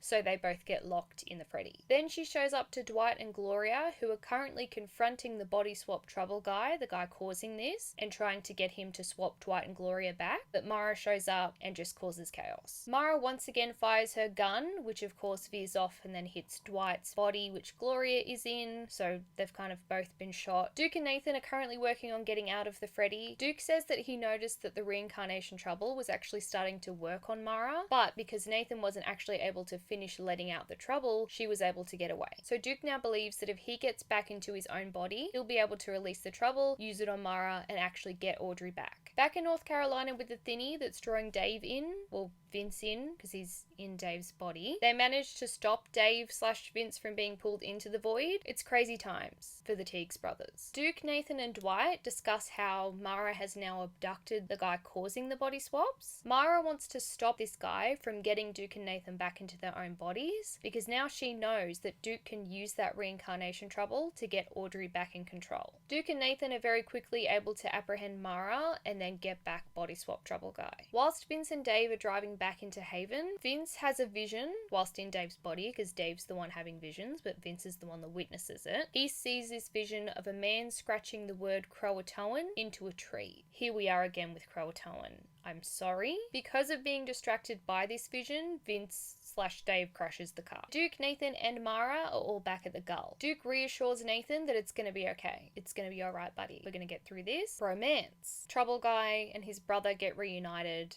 That was the whole thing that was going on, but basically everyone gets swapped back into their original bodies. That's what matters. So fun while it lasted. Who would have thought we'd get a body swap episode? Not me. Vince and Dave are now discussing the woods vision with the Croatoan scratching into a tree of it all. The Croatoan cafe lady says that there's an unofficial Lost Colony of Roanoke story. So this is going to be Haven's switch up remix of the Lost Colony of Roanoke and making it their own, like they have with Wendigos and all that fun stuff. So apparently in Haven Roanoke lore, there was a green mist, don't forget the green mist, and this mist caused memory loss in the days leading up to the colony disappearance. The woods were filled with an odd greenish mist. So that means that the mist and Dave's visions and Roanoke and Croatoan, they're all connected. Green mist, Croatoan, all one thing. So we learned that Gloria and Dwight's secret that they had between each other that caused the body swap was the fact that Gloria has found out that Dwight's sister has died and she hadn't told him yet. So that is another person in Dwight's immediate family that has been killed by the bullet magnet trouble. I'm sorry, Dwight. This is really unfortunate for you. Gloria has now told Dwight that that's what's going on, that his sister is dead, so now Dwight is going to head out of town to go deal with her funeral and stuff, and that's why he's not here for the next 2 episodes. Vince and Dave's secret is a little bit more relevant. So when Dave lost time 30 years ago in 1983, he woke up on the beach, but it was on the exact day that the Colorado kid died. So Dave woke up 30 years ago on the beach after losing time, and he was right next to the Colorado kid's body. He woke up next to James Cogan, aka Audrey and Nathan's son, and he was dead. So Dave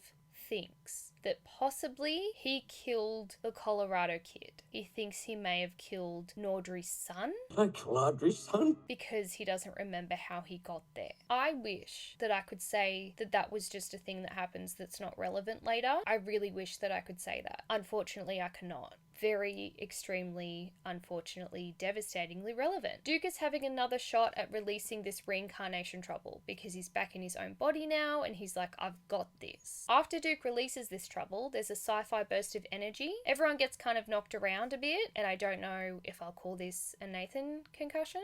I'll review the clip and see the level of head trauma and then count it accordingly. So after everyone gets blown back, Mara starts cackling because she's like, I'm still me. So Audrey's not back. That has not worked for you guys. But then we hear someone from around the corner of the bar. Guess who it is? That's right. It's Naked Audrey, and she's out of Mara. She's back, baby. Let's go. Next up, we have episode 7, which is Nowhere Man. Once again, this one and the next one are very much giving two-parter, even though they're not official two-parters. We start back up on Duke's boat with our official OG trio all back together again. There's a few tree updates, which I will address. We've got our girl Audrey, who we're seeing officially embodied as herself for the first time this season, so yay for her. We've got Mara serving her new look as well, and we even have Nathan with a new pick. Even though it's not really a new look for him, He doesn't really change up his look, but I just felt like I was leaving him out. He gets a new pick as well. So our trio don't really know what's happened with the reincarnation trouble because Audrey is separate to Mara now and she hasn't just taken control of Mara again. So they're two different people now and we're all very confused. We do just decide to go with it because Audrey's back, so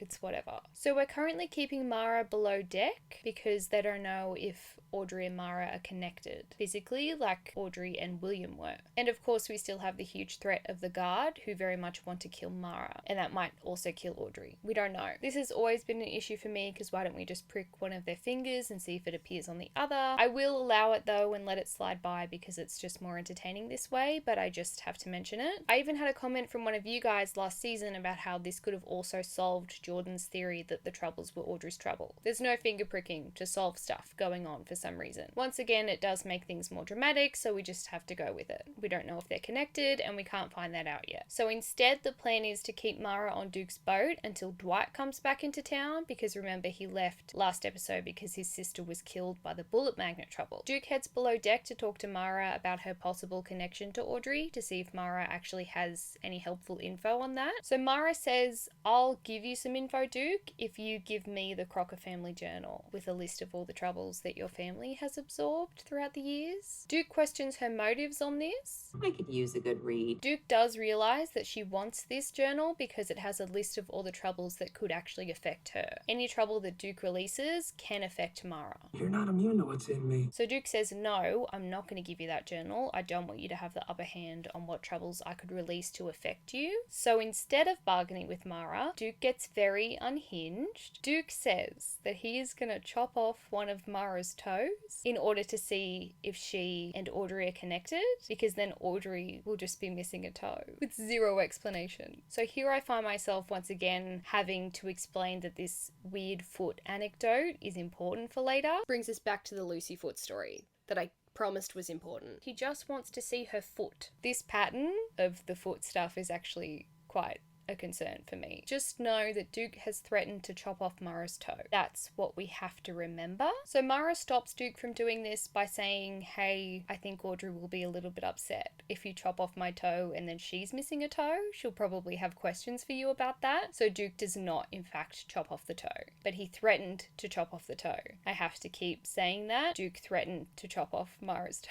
At the Gull, Nordry are just very much Nordrying. Nathan gets a text about a case, which interrupts their moment. Audrey says, "No, let's go on the case, let's solve the troubles, let's get me being back to being me again and not being stuck inside of Mara. I would like to get back to solving troubles." Nathan then seems hesitant to let Audrey come on a case, and Audrey is like, "Why? What's the issue?" So Nathan thinks that Audrey's not immune for some reason. Audrey asks him why he thinks that. I can't feel you anymore. So despite the fact that Nathan has said that he can't feel her, Audrey is further confused because of how they've spent their time recently. But what about last night and this morning? Not being able to feel someone and still being able to just get it on repeatedly. Just such my favourite guy behaviour. I love him. Just wow, Nathan.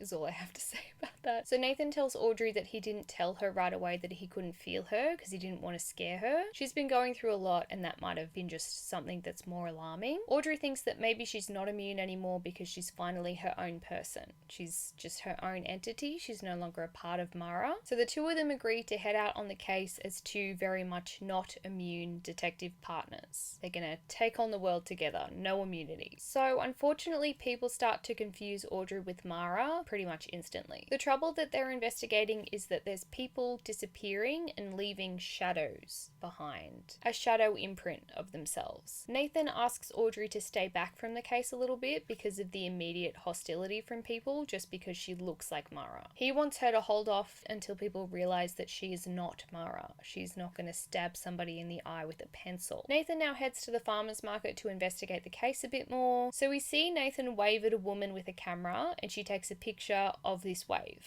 of this little white guy wave that actually is relevant. And I love it, and I love him. So Nathan goes over to talk to a weird, creepy guy with a very southern accent, and he has a guard tattoo, therefore obviously he's a part of the guard. His name is Reggie. Reggie is very hostile towards Nathan, and it's giving season 2 Rev. Reggie is giving Rev. Nathan is now filling in Audrey over the phone about the incineration shadow trouble where people disappear and they become a shadow and they seem to be dead. Then a flash of light appears in the station and Nathan disappears. There is a shadow of Nathan left on the floor in front of his desk. More concerningly, he can now phase through things like a ghost. So Nathan is officially exhibiting ghost behavior. He's feeling a bit alarmed. I'm feeling a bit alarmed. I can't do dead Nathan again. Absolutely horrific time for the girlies right here. Duke and Audrey show up to the station and think that he's dead. It does very much seem like Nathan is just ghosting around now, like he might for real be dead and be a ghost. Nathan is trying to tell everyone to chill, but they can't hear him because he seems to be a ghost. Audrey decides it's time to finally put her Nathan hat on and say that she's going to get him back no matter what. Such Nathan behavior. So Audrey says that she's going to dive right into the case and sort this out to get Nathan back. Before Duke leaves, Audrey asks him to get some of the creepy guard members off her back because she's being stalked by them because they think that she's Mara. So the guard aren't keen on backing down and leaving Audrey alone, and they're just overall really bad vibes. Ghost Nathan is strutting down the street and he's passing through people, but then he bumps into someone and makes physical contact, and then he says that they're both ghosts, which does mean that apparently Nathan is definitely dead. This other ghost guy says that he and Nathan are in purgatory because they're not ready to move on to the afterlife. This ghost guy tells Nathan that he can head to the cemetery to get more info about ghost life. Meanwhile, Audrey heads to the farmer's market to get more info because that seemed to be a catalyst for everyone disappearing, was the farmer's market. Audrey sees a photographer who took the photo of the Nathan White Guy wave. Audrey asks Photo Lady if she can look through her photos to see if anyone suspicious is in them. Audrey sees the photos of Reggie and Nathan and then tells Photo Lady that she's got to go have a chat to Reggie. Also, Photo Lady is played by an actress who was in Hannibal, and that was just kind of a weird thing for me to notice. I was like, hey, where do I know you from? And it's Hannibal. At the cemetery, Nathan finds a guy named Morgan who seems to be the initiation to the ghost world guy. Morgan says that he's been a ghost for 2 whole years. Nathan says that considering just how many people die in Haven, there should be a lot more ghosts than what there seems to be. Morgan says that the only ghosts that are here are the ones that have unfinished business. Nathan calls bullshit and says that they're not actually dead. He's not convinced. When he does start to entertain the idea, he remembers the trouble from season 2 with the gravedigger guy, which caused people to be able to contact ghosts. In the season 2 finale, Duke actually killed gravedigger guy, which means that Duke will have that trouble in him and ready to release, which could mean that he can contact Nathan. Trouble that can talk to the dead. It is quite a fun callback, and it really rewards people that have been here since season 2. Boy, has it been a ride since then. Nathan heads to Duke's boat to visit him and try and get him to remember the season 2 finale. Nathan is unsuccessful in getting Duke to remember this, and Duke's just kind of having a little bit of a tantrum. He's not feeling great. Duke hits desperate and heads down to Mara to chat to her and get any info. So Duke wants Mara to tell him about the incineration leave a shadow trouble that seems to have killed Nathan. In theory, she would have info on that because she created the trouble, so she should know what's up with that. Mara is unhelpful, surprise, surprise, so Duke heads out again. Ghost Nathan is still down there with Mara, and he calls her a bitch, and then she responds to him, which means that whatever's happening to Nathan is a trouble that Mara is immune to. Duke pops his head back in because obviously to him it seems like Mara is just talking to herself. Nathan tells Mara to tell Duke that he's there. He's like, let him know that I'm here so I can talk to him. But Mara's like, yeah, nah, I'm not actually all that keen on helping you. Elsewhere in town, Audrey notices that the creepy guard folks and Reggie and everyone are all stalking her. Audrey starts to lead Reggie around a corner. Nathan tells all the other ghosts that they're not dead and that they've only disappeared because it's someone's trouble that's disappeared them. Back with Audrey, she asks Reggie if he can reverse the incineration shadow disappearance trouble. Reggie says, no babe, that's not my trouble, and then he gets flash of light shadowed and disappears. The rest of the guards sneak up on Audrey and see that Reggie has now been turned into a shadow, so they assume that Audrey has done that, and so they grab her. Our girl cannot catch a break. Nathan follows the guard and Audrey, who has been taken by the guard, to an abandoned building. So the guard guys are convinced that Audrey is Mara, and they're also convinced that she has killed Reggie by turning him into a shadow. The guard guys want Audrey to change their troubles like Mara did when she changed Light Beam Lady's trouble into microwaves. If we recall, Audrey tries to tell them that she can't do that because she's not Mara, she can't change people's troubles. The guard respond pretty much as expected. You will, even if we have to force you. Nathan realizes that he's really not going to be able to help Audrey right now, so he heads back to Mara to try and communicate with her to get her to tell Duke so that they can go help Audrey. Nathan asks Mara once again to talk to Duke so that they can save Audrey, but Mara is just not really keen on doing that. Duke rolls in having heard about Audrey's abduction, and he's just really cranky. Duke's plan is to hand Mara over to the guard so that they will take her and let Audrey go. Mara realizes that Duke is being so for real about that threat, and so she lets Duke know that Nathan is there as a ghost. Duke is excited to hear that Nathan is here and contactable, but also he has priorities right now. Mara begrudgingly helps Duke find Audrey, and he saves the day. After he saves her, Audrey tells Duke not to kill the guard. Audrey is on a mission to prove to everyone that she's Audrey and she's not Mara anymore. Basically, her plan is to just keep girl bossing until people realize that she's Audrey. Duke spits some fun sarcasm at the guard. I'm a psychic friend now. It's one of my new troubles. It's a really great rescue time overall, and Nathan looks on very proudly as a ghost. Also, I'll quickly mention that I think this season is now post Cape Rouge sinking, which therefore means that all of the exterior boat shots are just archived footage of the boat before it sank. So, RIP Cape Rouge. Mara now proves to Duke that her and Audrey are not connected. Mara does point out that they still need to keep her around though, because she's the only one that is both immune to the troubles and can therefore talk to Nathan, who is a ghost currently. Audrey is alone at the loft and she starts talking to Ghost Nathan, who she's not even sure if he's actually there, but she's talking to him anyway. She just got back and she's already lost him, and it's just really unfortunate for her. Nathan now heads back to the cemetery to talk to Ghost Guru initiation guy Morgan. Unfortunately, Ghost Nathan finds one of his other ghost friends has been murdered in the ghost world. There's a really fun message that's been written out in blood. Even ghosts can die. I'm concerned. Episode 8 is Exposure, and it's part 2 of our Ghost Nathan storyline. So Mara now has a new request from Duke. Instead of the Crocker family journal, she'd like something else. She would like to just hear about Duke's mum. Tell me about your mother.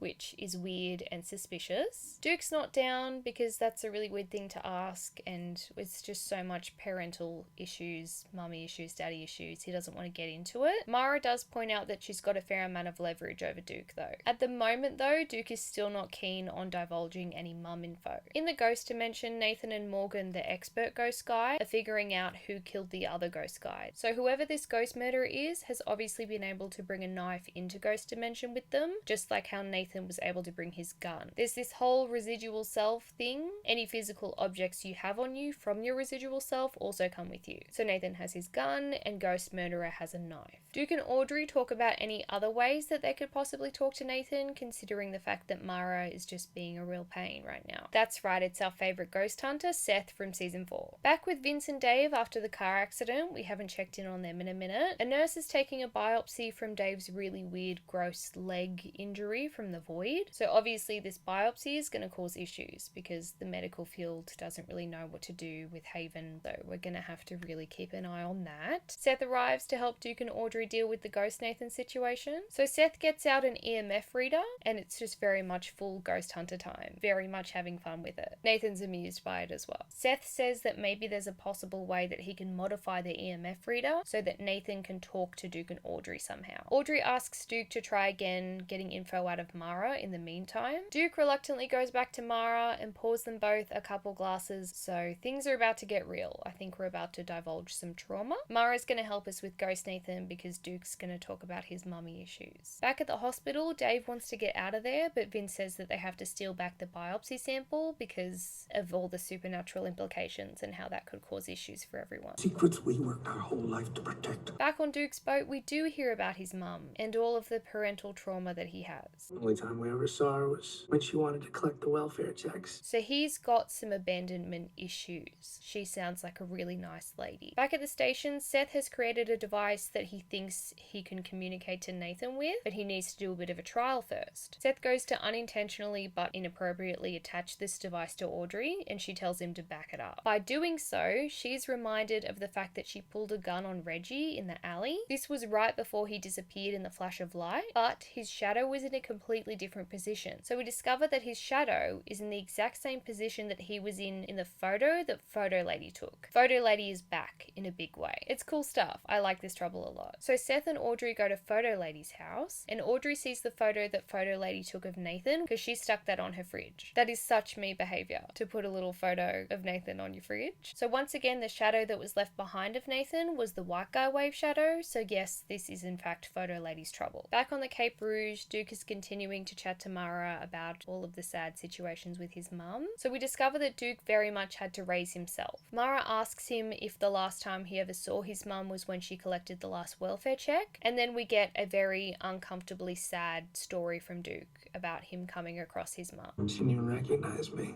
Really, really sad. Back with trying to get Nathan unghosted, Audrey decides that she's going to get Photo Lady to take her picture while she's holding Seth's device thing so that she can bring Seth's communication device into Ghost World. Audrey, as a ghost, would be able to communicate with Seth and Photo Lady, and they could solve the trouble together. Photo Lady takes a photo of Audrey, but then nothing happens. So Audrey decides she's going to have to call Duke and see if he's made any progress with Mara. Back in the ghost dimension, Nathan figures out that Morgan's fiance is Photo Lady, whose trouble this is. So Photo Lady's fiance is Morgan, who's been helping Nathan in ghost dimension. So before Morgan became a ghost in the ghost dimension, he had cancer, and so Nathan thinks that finding out about his cancer is what caused Photo Lady's trouble to start, and so that's why Morgan is the oldest ghost, because he's the first person that Photo Lady turned into a ghost, accidentally with her trouble. Duke and Mara talk about the history of the troubles she's created, and they figure out how this specific Photo Lady trouble works. So back in part 2 of my recap series, I mentioned that I thought that we would get clarification on the fact that troubles evolve throughout time, and this is the validation for that right here. Troubles evolve with the times. I feel like that becomes a thing. Yay me. So we get a bit of an explanation about the fact that the photo trouble used to be a painting trouble centuries ago when Mara made it. Mara helps Duke figure out what it would mean to finish a photo the same way you would finish a portrait. Because of how helpful Mara's been, Duke seems to get a little bit soft on her. Duke calls Audrey and tells her that the photographer lady has to print the photos in order to finish them and in order to send people into the ghost dimension. Nathan is now at Photo Lady's house. Nathan sees a picture of Morgan in Photo Lady's house because once again they were engaged. In this photo, Morgan is holding a large knife, which means that he was able to bring that knife into the ghost dimension. This then also means that Morgan is the one that killed other ghost guy and therefore left the even ghost can die note. So that's really rude of you, Morgan. Photo Lady now prints the photo of Audrey while she's holding the communication device so that she can bring that over into Ghost World. Once Audrey is successfully brought over into Ghost World, she finds Nathan, but he's been knocked out again. Add it to the counter. This is out of control. In addition to knocking him out, Morgan has also stolen Nathan's gun. So Morgan is very much not giving friendly ghost man anymore. Morgan uses the communication device that he stole from Audrey to contact his fiance. So Morgan tells Photo Lady that she needs to take a photo of herself, print it, and transport over into Ghost World in order to solve her trouble. Seth is very sus on this because it doesn't feel very trouble-solvy. Photo Lady is too desperate to see her fiance again to listen to any reasons, so she just takes a photo and prints it. So Photo Lady has now crossed over into Ghost World. Quickly realizes that Morgan has cuffed Audrey together in a pretzel situation. Morgan is also wielding a gun, Nathan's gun. People just keep stealing Nathan's gun. Quick side note, Vince and Dave have stolen back the biopsy from Dave's leg void injury. Audrey are telling Photo Lady to accept the fact that her fiance is no longer the man that he was and now he's a ghost murderer. Photo Lady accepts this reality and sends them all back into the real world. Ghost dimension trouble time is over now. Nathan is able to confirm this by the fact that he can't feel Audrey anymore, which is just a sad side note I thought I would mention. So Morgan is still very angry about the fact that he's in real world now and he's for real gonna die of cancer. So that is a fairly rough one right there. So Morgan looks like he's just gonna go for it and kill Audrey, but then Seth shows up and takes him out and it's just great. Audrey get to actually have just a little bit of a moment before they have to move on out of the scene. So we just get little snippets of happiness. Back on his boat, Duke is getting being psychoanalyzed by Mara, which I'm sure is a really fun experience. So Mara is convinced that Duke purposefully split Audrey and Mara into two because he still wanted Mara around. Split us because you wanted me around too. Duke and Mara relationship, once again, very interesting. Keep an eye on it. We close the episode out with Vince and Dave hanging out at the Gull. They see a CDC woman arrive, which is concerning for Haven. This woman from the CDC says that her name is Charlotte Cross and she's looking for Dave Teagues. I'm back! It's no longer feasible for me to film these entire videos in one sitting, so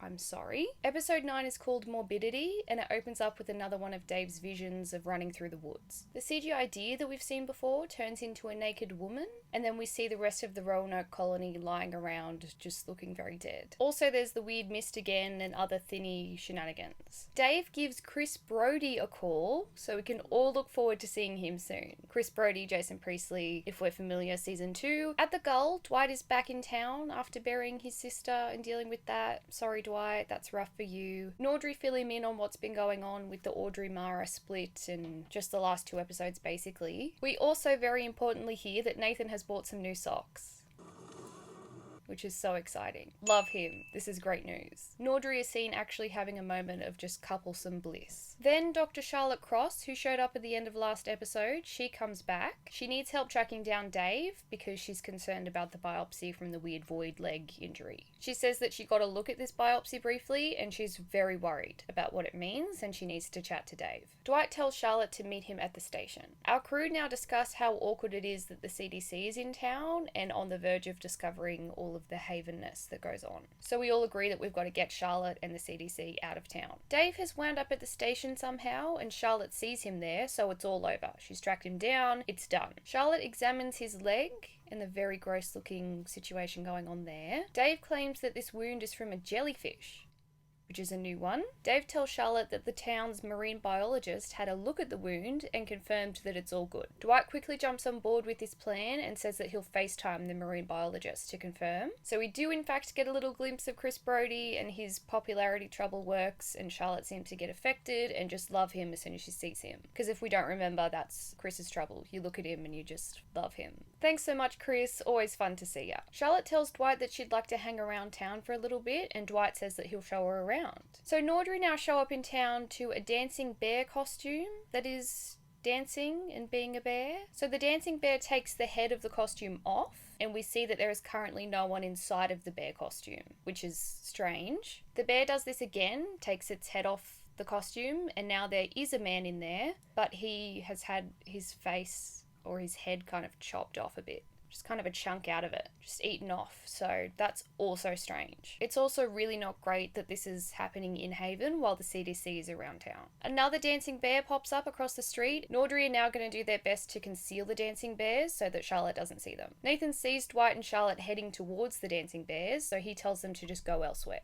Hey, Chief. Back on Duke's boat, Mara is continuing to just shoot her shot with Duke. She's obsessed with him. The tension between the two is kind of a lot. Mara is really putting in the work to get Duke on board with her advances. Charlotte and Dwight seem to be vibing pretty hard as well at the Gull. They seem to be getting on. To interrupt their vibes, there's a man at the Gull that collapses in front of them, and Charlotte seems to notice a possible staph infection. She can just take one look at it and be like, that's staph. So now Charlotte is helping out at the hospital with the staph infection collapsed man. Our regular Haven crew is still working on sorting out the dancing bears. Duke's boat again, and Duke has mentioned the fact that the Troubles are at risk of being outed to the rest of the world right now. Mara actually seems pretty worried about the CDC being here, and she tells Duke as much. She's trying to bond with Duke and get them to have some sort of common ground. Audrey have now gone off to visit the lady who's causing the dancing bears. So it does turn out that Lucy actually helped Dancing Bear Lady with her trouble in the past, so we might be able to sort this out real quick. So shit is getting crazier at the hospital, and Charlotte's getting very close to seeing all of the trouble activity. Audrey is chatting to Bear Lady and trying to get her to stop the dancing bears from happening, and I'm absolutely obsessed with the fact that in the background of this shot, you can see Nathan trying to haul one of the the dancing bears into the tray of the Bronco. It's great stuff. I love him and his behaviour. So it actually turns out that this bear lady has recently been sick with the same sickness that caused the guy at the Gull to collapse. There seems to be some kind of a sickness that's affecting troubled people. That's what's going on. Does look like this illness is a trouble related thing. We get another scene on Duke's boat of Mara really trying to get the two of them to just buddy up and be a team. We also get yet another reminder that Mara is in fact like 500 years old. She's ancient. She looks good for her age, I must say. Back at the hospital now, we discover that this sickness, this illness that's affecting troubled people, is very much contagious. The final stage of this sickness is the troubled person getting their trouble triggered. So you get the flu,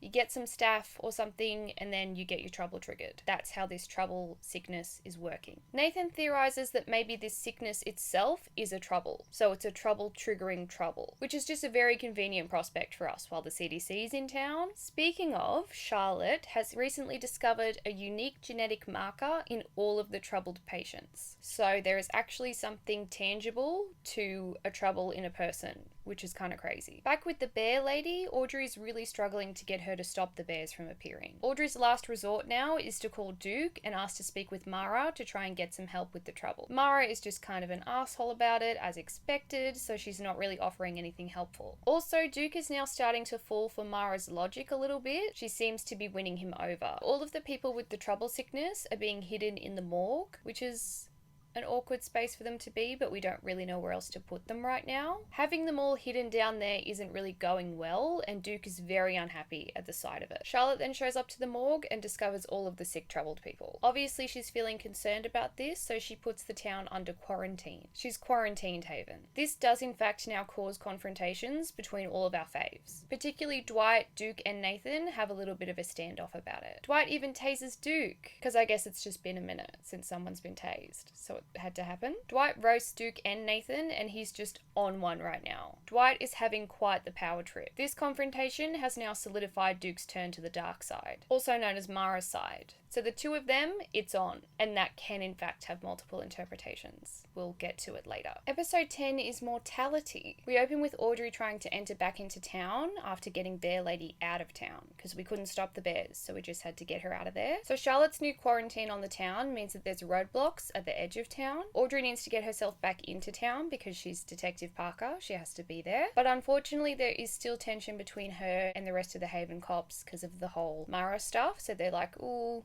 still not a big fan of you because you could be Mara. Nathan shows up and sorts things out, which is less exciting than what Audrey's way of doing so would have been. This way Rebecca has fewer black eyes. Nathan gives us a quick recap about how the sickness trouble works. Disease sets off troubles. This is where Nathan mentions that Pete, who is a scientist guy that works at the hospital, so Pete, scientist, Dr. Man, he's here and he's important this episode. So Nathan tells us that Pete is helping Gloria out with treating all of the troubled people. Audrey once again get a chance to be a little bit cute and wholesome before Audrey starts violently coughing, but Nathan doesn't see it yet, but she's got the coughs. Dwight has taken Charlotte out into a field, so she is a little bit on edge about it. Dwight then gives her his gun and says that they're there for target practice. Charlotte is obviously confused and concerned. You ever hear of a shooting range? Dwight fastens his bulletproof vest. Charlotte thinks that this is overkill, obviously, but we know that it's not. He should definitely be making sure that that is secured right now. So Charlotte fires the gun directly in front of her, but obviously it swerves back around and hits Dwight in the chest. But again, he's wearing a vest as always. So Dwight's just taken it upon himself to tell Charlotte about the troubles. This CDC officer lady, he's like, this is a supernatural town. I'm just going to tell you that that's what's up. So Duke and Mara get word of this, and they are understandably concerned. Duke is now considering letting Mara out from the boat that she's been chained to for so long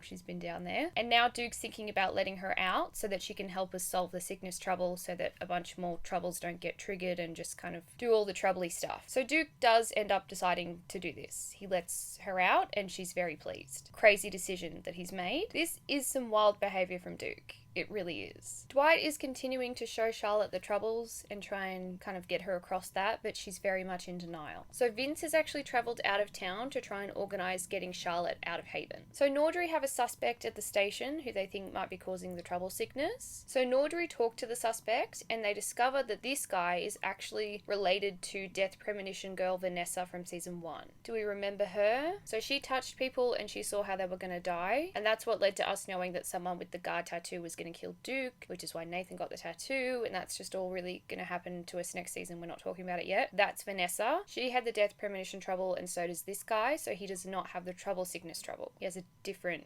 Death Premonition one. Audrey starts getting the coughs up again in front of this kid, and so he goes to touch her to help her, and then he gets a Death Premonition for Audrey. So after seeing her death, he says this. You and your twin sister go the same time. Mara and Audrey die at the same time in his premonition. Duke is now driving Mara into town, and she's sporting an absolutely fantastic grey gull cap. It's a really good hat. Mara. Represent. So Duke wants Mara to alter the trouble sickness so that it no longer triggers someone's trouble as the final stage of the sickness. Duke tells Mara that he knows where he can get some aether so that she can do this, because as we know, she can't do any trouble stuff without aether. He wants her to make this trouble sickness trouble a lot less troublesome. Duke's going rogue. He's got his own plans. So Dwight is still working on convincing Charlotte that the troubles are real. She actually comes up with a really helpful theory that some troubled people aren't getting this sickness because their troubles are already activated. So if we think about Dwight, who is always a bullet magnet, and Nathan, who is always numb, their troubles are always on, so they can't get this sickness that triggers your trouble. Your trouble's already active. I can't catch the contagion. Does that make sense? It's kind of like being immune because their trouble's already on, so they can't get the sickness that turns it on. It's already on.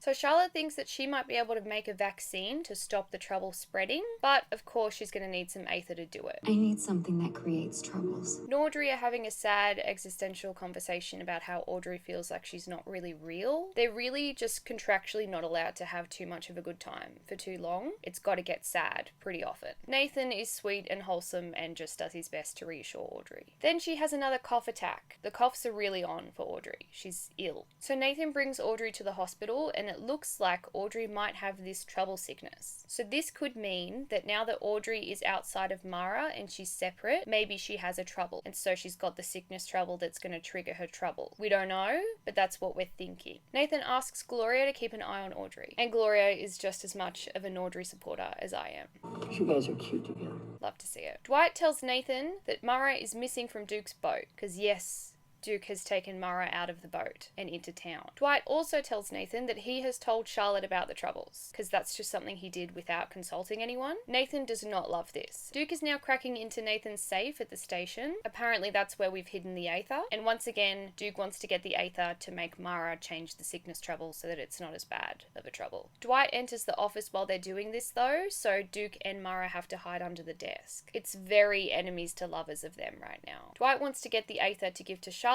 so that she can make the vaccine. Everyone wants the aether for different reasons. So Mara and Duke are now in a little bit of a pickle without the aether. Nathan heads down to the morgue to talk to Pete. Remember scientist Dr. Man Pete who's in the morgue. Can't forget him. So Nathan tells Pete that he's the one causing the sickness trouble. There's lots of reasons for Nathan to have figured this out. There's no time for me to go through them all, but Pete is the one who has this trouble sickness trouble. Pete does not take this news well. Every troubled person in Haven will have their trouble turned on. So it's looking fairly dire, but what else is new? Dwight and Charlotte continue to share some chemistry while she works on turning the aether into a vaccine. So once again, that's really nice for them. They're just having a vibe. Duke and Mara have now snuck into the hospital because they need to steal the aether from Dwight. So Mara is tasked with breaking into Charlotte's lab to steal the aether. Nathan is updating Dwight about the sickness trouble when another person's trouble gets triggered from the sickness trouble, and this trouble sucks oxygen out of the air.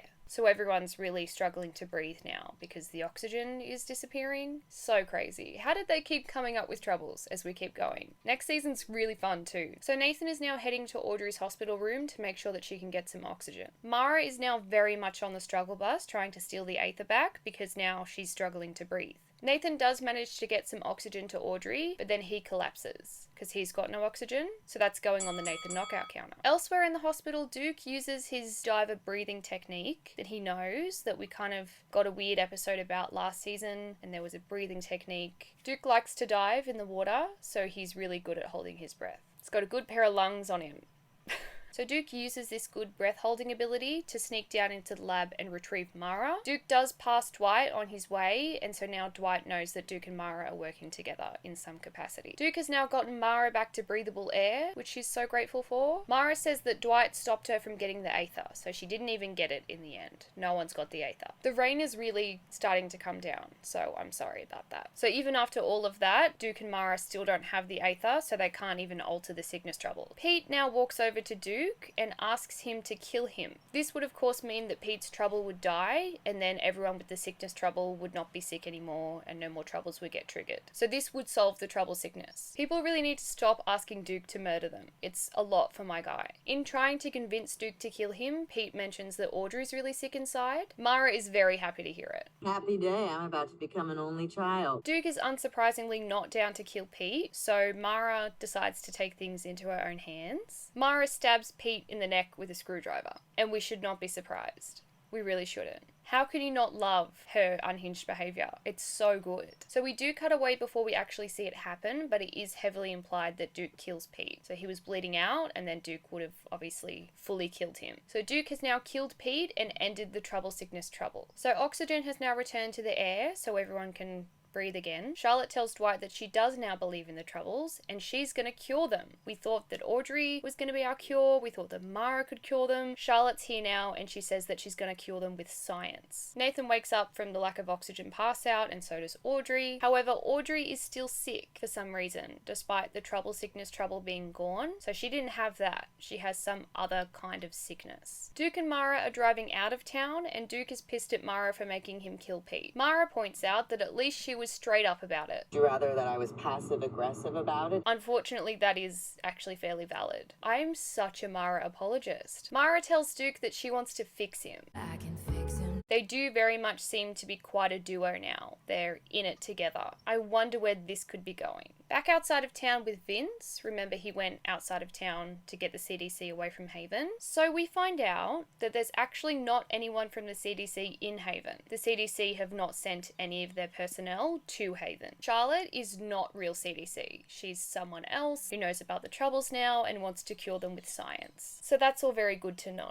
Episode 11 is titled Reflections. Audrey are catching up at the station and discussing how obviously Duke has killed Pete in order to stop the sickness trouble. So they figure out that Duke and Mara are obviously working together, which concerns both of them. Audrey is still very sick and Nathan is still not very chill about it. Audrey asks Nathan if he thinks it might be from the split from Mara that's made her sick. One person has been split into two, so it's probably got something to do with that. Audrey confronts Nathan on it a bit more and really hammers home how this is the first time that she's ever just been her. She's having another identity issue, very valid. She's got a lot going on all the time. Nathan pulls her in and gets very sincere and he's very sweet and I just love him. You are the realest person I know. So Duke and Mara are hanging out at a shack somewhere now and Duke is feeling very frustrated. Mara tells Duke to just vent another trouble and he'll feel better, but Duke says that he's already gone through the Crocker murder journal a bunch and there's no more just fun, goofy little troubles left. He can only find bad, scary, deadly troubles that he could potentially release, so that is a problem. Duke asks her why she actually wants to help him. He's like, what are your motivations? Mara tells Duke that he was right earlier and that it's just because she's not immune to his troubles, so she wants to help kind of eliminate them. This little glimpse of honesty causes the two of them to have another moment. Almost makes me like you. Good. Mara tells Duke to go get some Aether so that she can fix him. She's all about getting Aether for her to be able to do anything helpful. Back in Haven, Charlotte says that she needs more Aether in order to keep working on the trouble cure. She needs more of that so that she can create a vaccine type situation. Dwight says, sure babe, I'm on it, because he's very into Charlotte at this point and there's just no hiding it. He tells her that he's going to take her out to dinner, so they're on. So we see a girl at a bakery and her hands fall off and then the rest of her kind of falls off. So it seems like we're kind of back to usual Haven business. Vince clues Dwight in on the fact that Charlotte's probably not actually CDC. He's like, you are into this woman, but she's a little bit of a worry in terms of who she might actually be. Dwight's in denial about it because he's crushing on Charlotte pretty hard. Back at the bakery, Gloria reminds us what has just happened to the victim, in case you forgot. She was a life-size Mrs. Potato Head. I love Gloria. So Gloria says that Dwight has asked her to give some of the body to Charlotte so that Charlotte can keep doing her sciencey stuff to help with the troubles. Gloria is very clearly not a big fan of Charlotte. You don't like her. She can have the left foot. Audrey is questioning the owner of the bakery. This lady lady is bad vibes. She's giving Cersei Lannister, and I can't elaborate on that. It's just an energy thing. So this woman is being used as like a surrogate for closed-minded people, but they throw some more elements in to make it really interesting. She's very much othering troubled people and making it seem as though they're like a filth to be avoided. One of those people. So it's kind of a lot. We also find out that this bakery lady's daughter,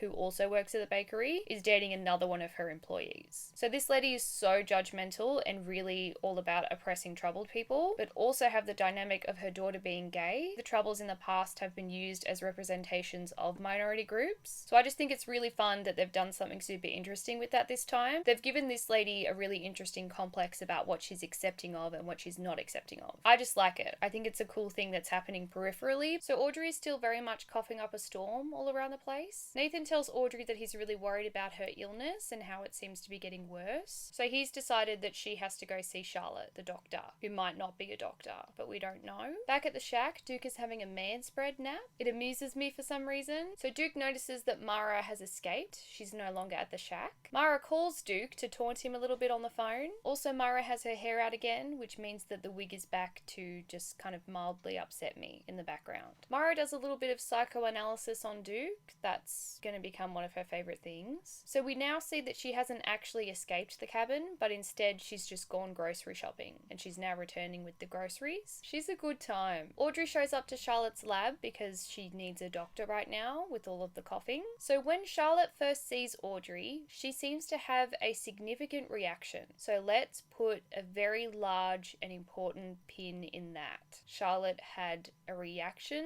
to visually seeing Audrey for the first time. Audrey tells Charlotte that she's still sick from the contagion trouble. Audrey does start to admit that she thinks maybe she doesn't have the contagion trouble and she might be sick from something else. Charlotte does some doctor stuff to Audrey. Audrey asks Charlotte why she hasn't told the CDC about this supernatural town of Haven that she's just discovered. Charlotte gives us a really weird and vague answer. Then she tells us that the foot that Gloria sent from the crime scene did not have the trouble genetic marker. So the girl that fell apart into pieces did not have a trouble. Someone else's trouble made her fall apart. Charlotte looks at Audrey in a very interesting way once again. Back at the bakery lady says that she's fired her daughter's girlfriend because she's troubled. I found out she's one of them. I hate bakery lady, but I do love what she's doing for the episode. Audrey meets up with Nathan to keep working on the case. Duke then gives a very cranky Nathan a call. They have an argument over the phone, no surprise. Nathan asks Duke to bring Mara back into town so that they can see if the split is what is making Audrey sick. Duke says, no, I'm not going to bring Mara to you, but I need you to bring me Aether. Duke tells Nathan that Mara has said that she can fix him if she has Aether to do so. Do you actually believe that she'll help you? He is just blindly trusting Mara at this point, and I'm not loving it for him. Nathan says that Mara is definitely not in this to just help Duke. She's got ulterior motives. Nathan tells Duke that they'll find another way to help him that does not involve Mara. Duke lies and says, yeah, sure, that sounds like a plan, and then he goes back to working with Mara. Back with Nordry and the Trouble of the Week case, one of the bakery girl's friends has been crushed by a 280-pound barbell, almost 130 kilos, so very heavy. After seeing this kid, Nathan expresses his confusion as to how this kid was able to even lift that barbell. Kid couldn't lift 280 to drop it on himself. Audrey shows Nathan a picture of what the kid looked like before the accident, and he's a little bit bigger, so he looks like maybe he could have lifted that weight. So this therefore means that the kid transformed into a smaller version of himself while he was bench pressing, and then he couldn't hold the weight up anymore and it crushed him. That is very rough and a new fear unlocked for me. Dropping that much weight on your chest is crazy. So Audrey figures out that this trouble in particular turns your beliefs about yourself into a reality. If you believe that you are a certain way, your physical self will start to reflect that. It's a reflection. So this kid must have been insecure about himself, and then the trouble turned him into a weaker version of himself. Nathan heads off to talk to Vince, and Audrey heads off to talk to the bakery girls. The daughter of the bakery lady runs away, but her girlfriend stays behind to talk to Audrey. At the station, Dwight discovers that the Aether is now missing from the safe. Duke says that when he got to the safe at the station, the Aether was also gone. So now we're currently thinking that Nathan has moved it because neither Dwight or Duke found it when they looked in the safe.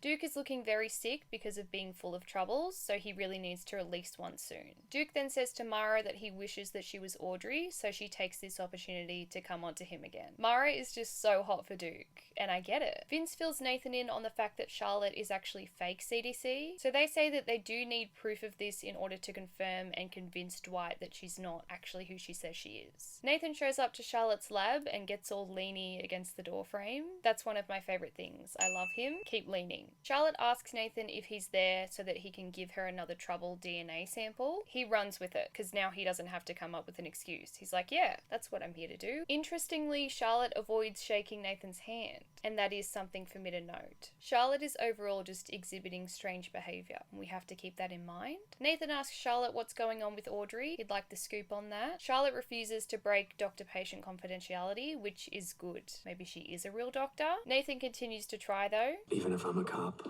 Even if I'm her boyfriend? Yeah. Charlotte takes her sample from Nathan and then she gets a call from Vince. This distracts her so that Nathan can snoop around the lab. So Nathan grabs her hair from her hairbrush, which is a bit creepy and uncomfortable of him. Gloria is going to run the sample and see if it matches an actual Charlotte Cross from the CDC. Dwight tells Nathan that the aether is missing, and then Nathan says that he doesn't have it either. The evil black goo is gone. Charlotte chases down Audrey to give her the scary news about what she found in Audrey's tests. Rapid waves of deterioration. Audrey's cells are degenerating and she's just slowly dying. It's not fun. Audrey does tell us that she's feeling heaps better though, so she's not worried. Back to the transformation trouble, it turns out it's actually the bakery lady's daughter that has this trouble. So when you look at bakery lady's daughter, you turn into the version of yourself that you believe that you are. Trouble that transforms people into their perception of themselves, which is pretty cool. Back at the shack, Mara is helping Duke release a new trouble so that he doesn't explode, because that's something we have to keep doing. So Duke releases one and things start getting really hot, temperature-wise for right now, inside of the shack. Mara and Duke are getting very sweaty. Mara does a little bit of Audrey action and starts to help Duke deal with his feelings in order to solve the trouble. At the hospital again, Charlotte tracks down Audrey and tells her that the new round of tests that she did show that she's no longer dying. Audrey is magically no longer having her cells degenerate, so that's really great news. Audrey points out that she started feeling heaps better after the bakery lady's daughter looked at her, so Charlotte breaks down what's going on and how this trouble has affected Audrey. When you got affected by this trouble, your cells repaired themselves. Charlotte's really picked up the trouble procedure quite quickly, so it's just very nice and wholesome. Audrey feels like she's a healer, so she healed herself. Good self-esteem saves lives. Audrey still has to solve the trouble though, so Charlotte says that she's going to tag along. Once Audrey solves this trouble, she's going to go back to dying. When we get to the bakery, the daughter has turned her mother into a child. So that's bakery lady's perception of herself. Shack time again, and Mara is still working on getting Duke to deal with his feelings so that he doesn't blow up the shack and kill them both. Duke is very confused about what Mara's motivations are. She says that she wants to save Duke, and then she does this. Yeah.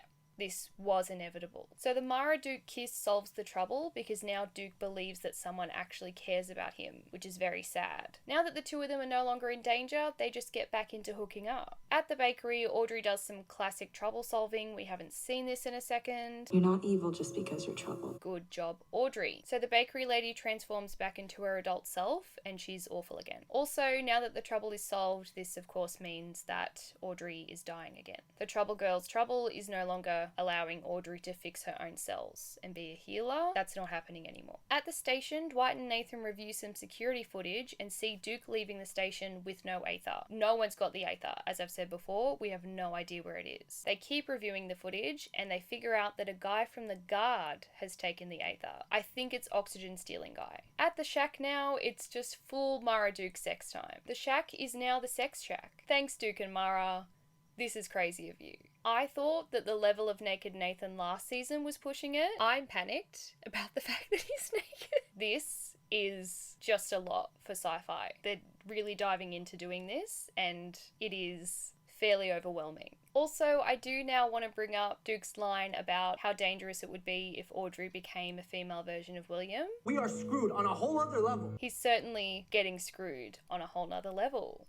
and it does make me chuckle. So Duke does start to hesitate just a little bit during the activity, but Mara tells him to chill and they just get right back to it. Very strange dynamic. We close out the episode by seeing that Charlotte actually has a folder with pictures of all of Audrey's past lives in it. So that's a bit of a worry. We've got some tree updates, so let's go through them. Mara has entered Duke's tree. She's here.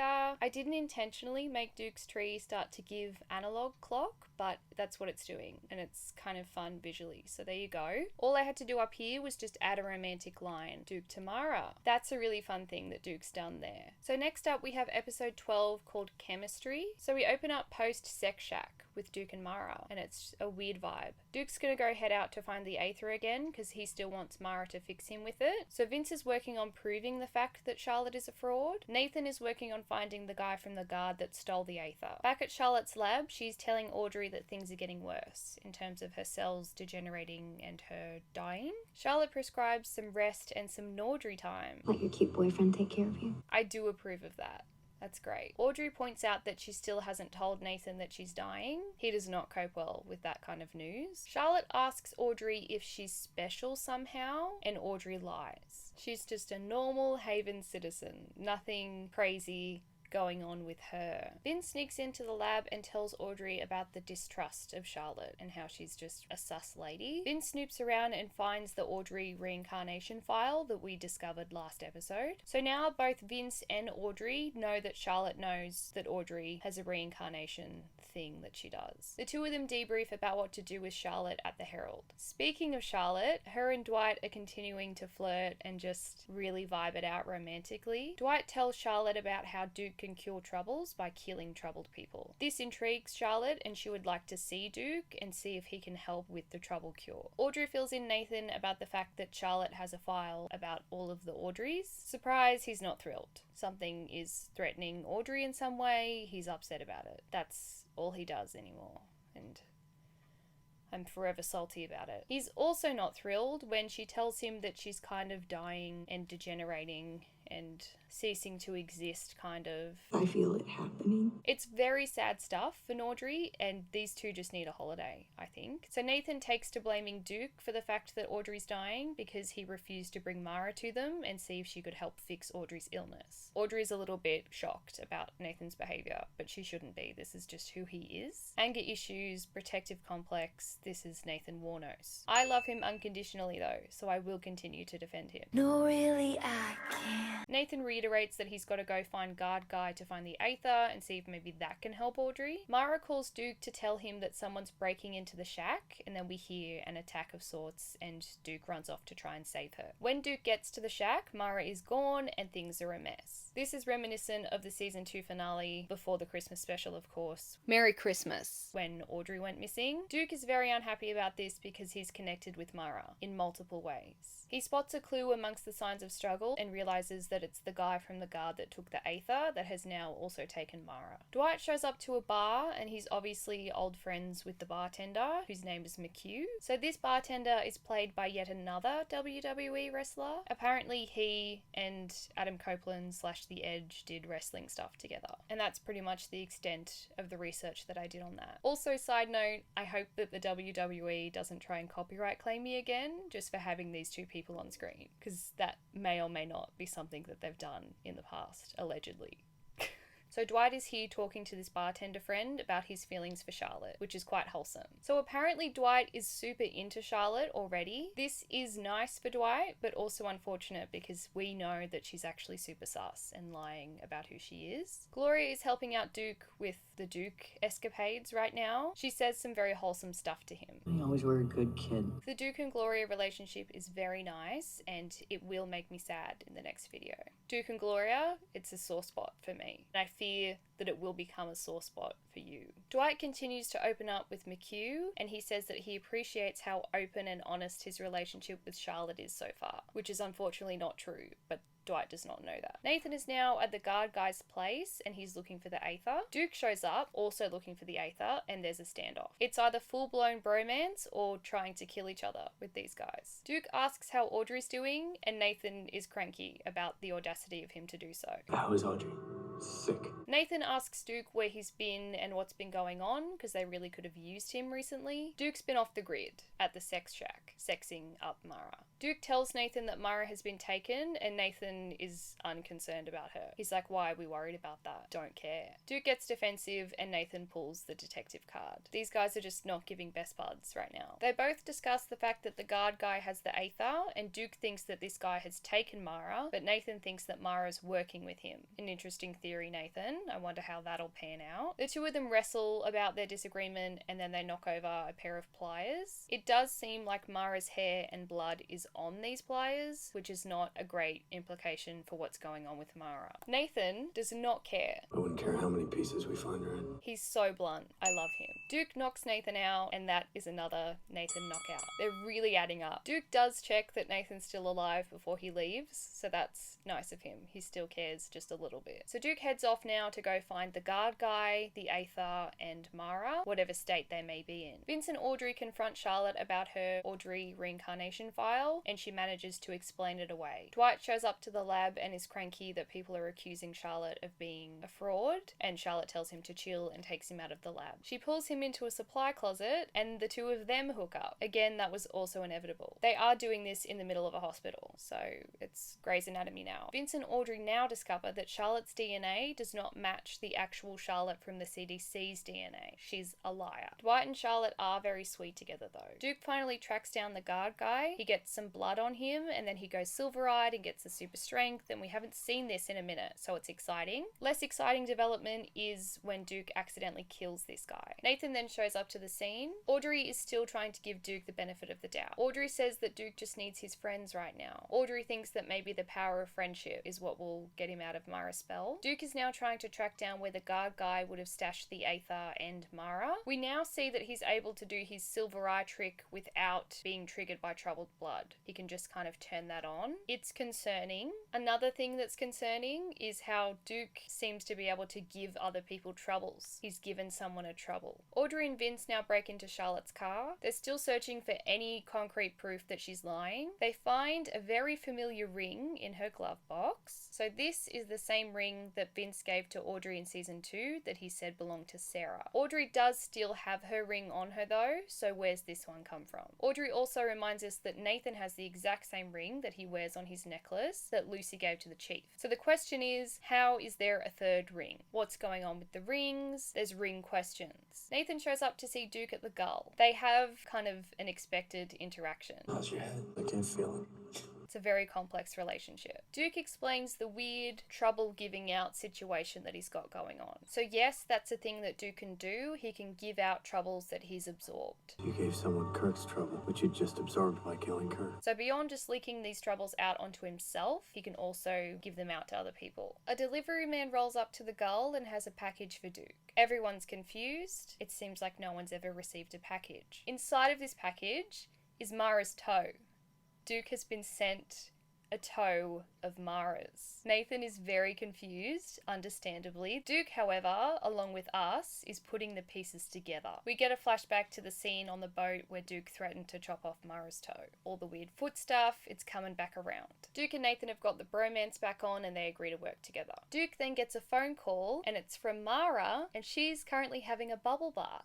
Mara now spells out her plan and what she's been doing this entire time. So here is where I will take the time to give a huge shout out to Emily Rose for portraying both Mara and Audrey this season simultaneously. The contrast between the depiction of both characters, insane, very impressive. So Mara now explains, and this is a lot of exposition, but it is very engaging. She got the guard guy to steal the Aether for her, so now she has the Aether. So the guard guy was in fact working for Mara this whole time. Mara faked the attack at the sex shack, so she's fine. There was never a concern for her. So Mara has gifted Duke the toe in order to send home the message that poor Duke has been played by Mara this whole time. She has just been expertly manipulating him. This really explains why she wanted to know about Duke's mum. She was using that to just really fuck with his head.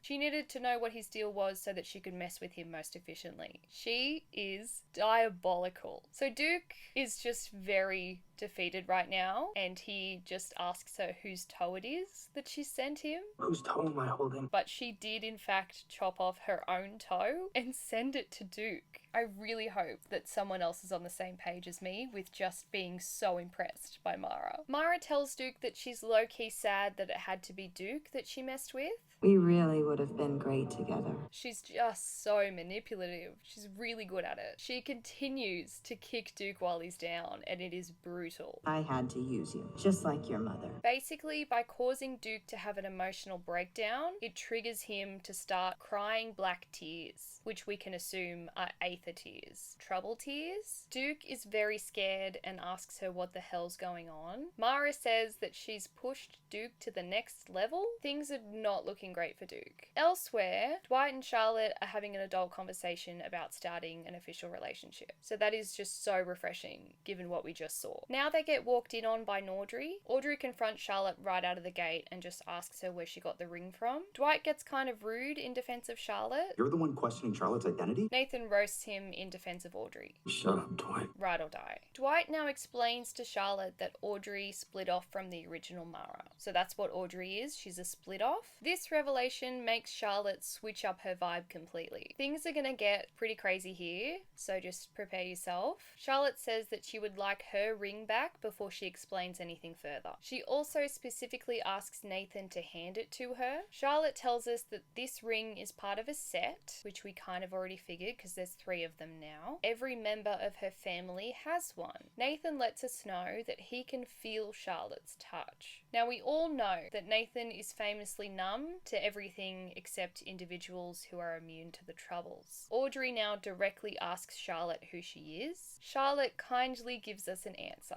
I'm your mother. Next episode, shall we? Here's our tree updates going into our finale. I think I've set a different precedent about whether Dwight would actually qualify for the tree, but I could not miss out on the opportunity to have Dwight on Audrey's tree as like her pseudo stepdad. For me to not seize that opportunity would have been a travesty. Also, Dwight's now one of our top builds main crew, so he needs to be on here at some point. Alright, we've hit finale time. Sort of finale time. Mid-season finale time? It's episode 13, so for my purposes right now, it's the season finale. Season 5, episode 13 is titled Chosen. They're not holding back for episode 13. So we pick back up right after the mother revelation. Charlotte is Audrey's mum, Mara's mum. She's a mother. Dwight asks a valid question of how is this lady the mother of this lady? Apparently, Charlotte is 1100 years old and Mara's like around 600, which we knew. So,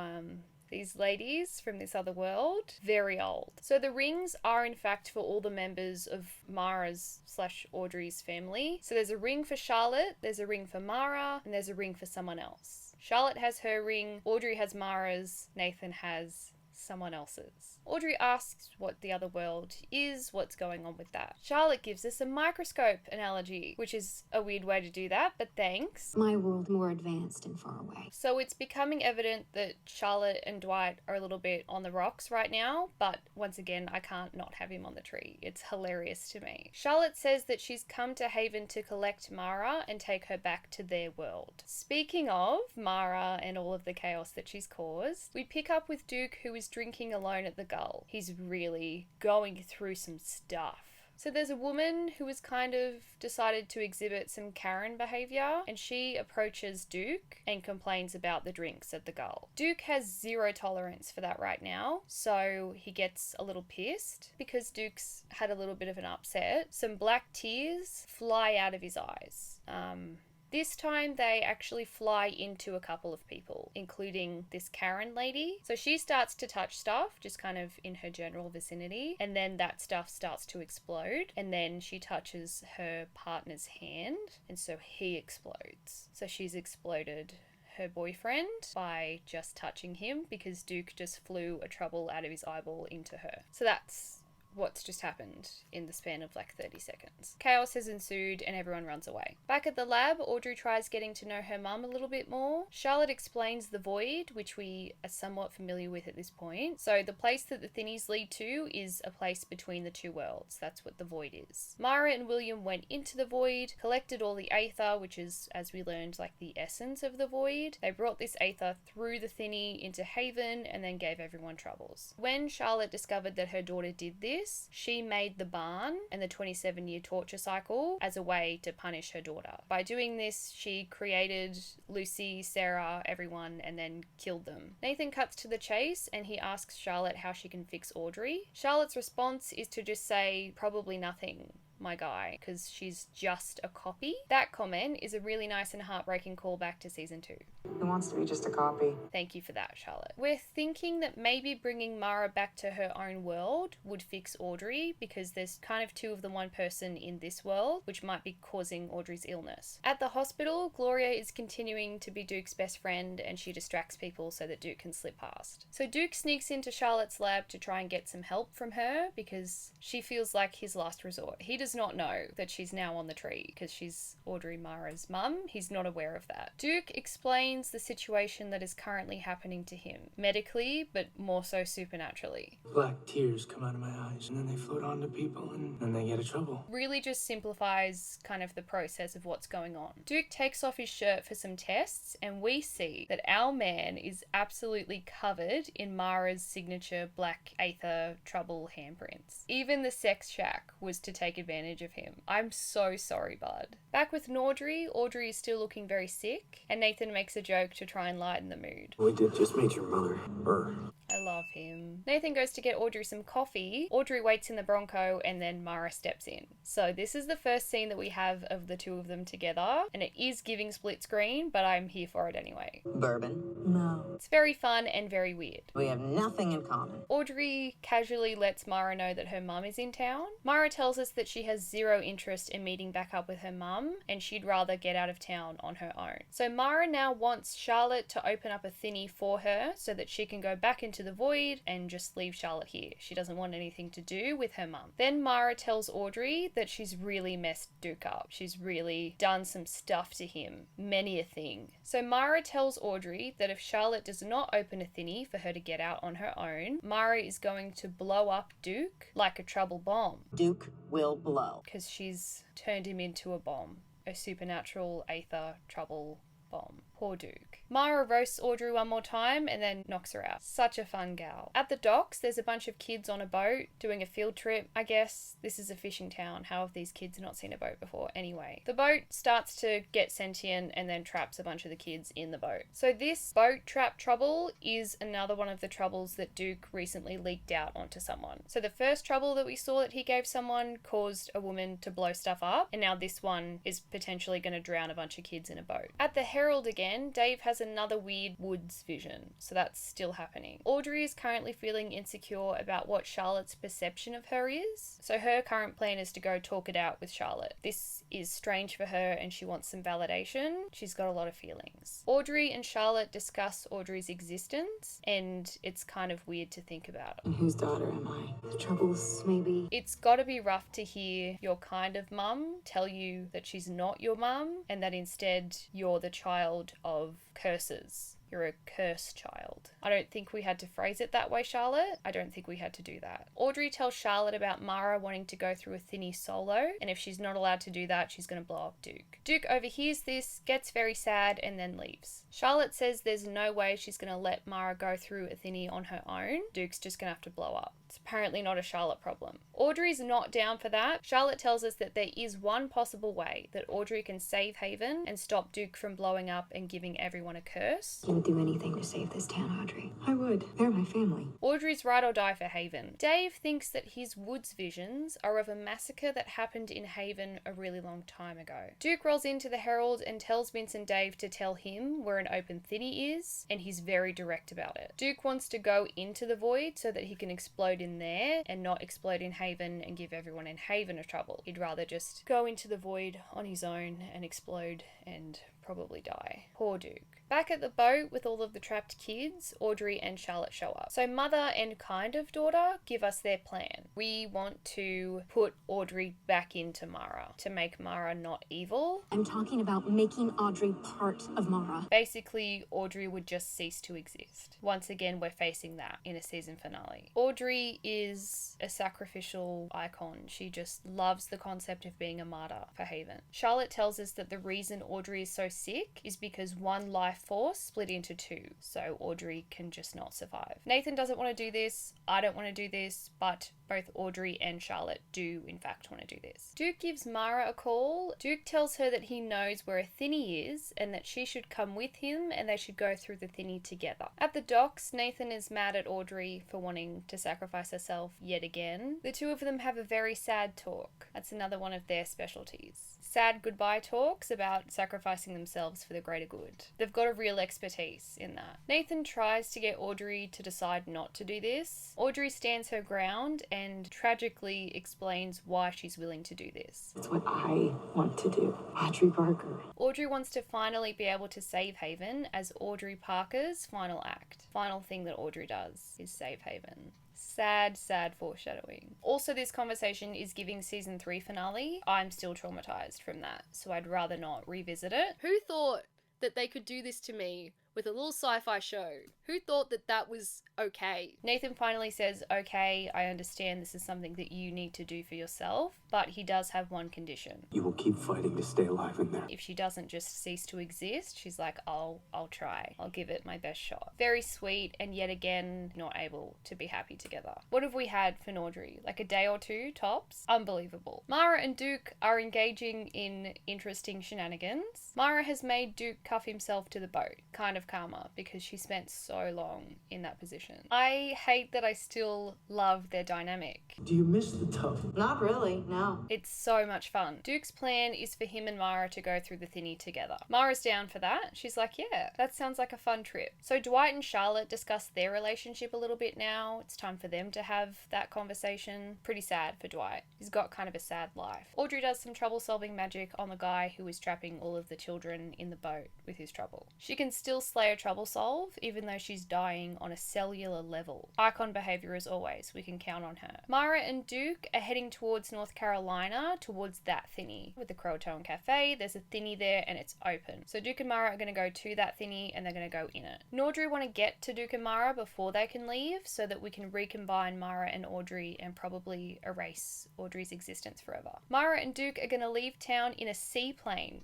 Love it. They continue, unfortunately, to have undeniable chemistry. I kind of love you, Duke Parker. Vince and Dave are trekking through the woods to investigate Dave's woodsy visions that he keeps having all the time. Charlotte and Audrey clarify once again what will happen when Audrey and Mara recombine. It'll definitely just be over for Audrey once they recombine. She'll just be gone. Audrey very much keeps finding herself in this position, specifically like an erasure. Mara shows up to crash the convo. Charlotte calls Mara Dove, which is something I'll mention for future reference. She's calling her Dove, as in the bird. I don't know what else Dove would mean, the soap? Sorry.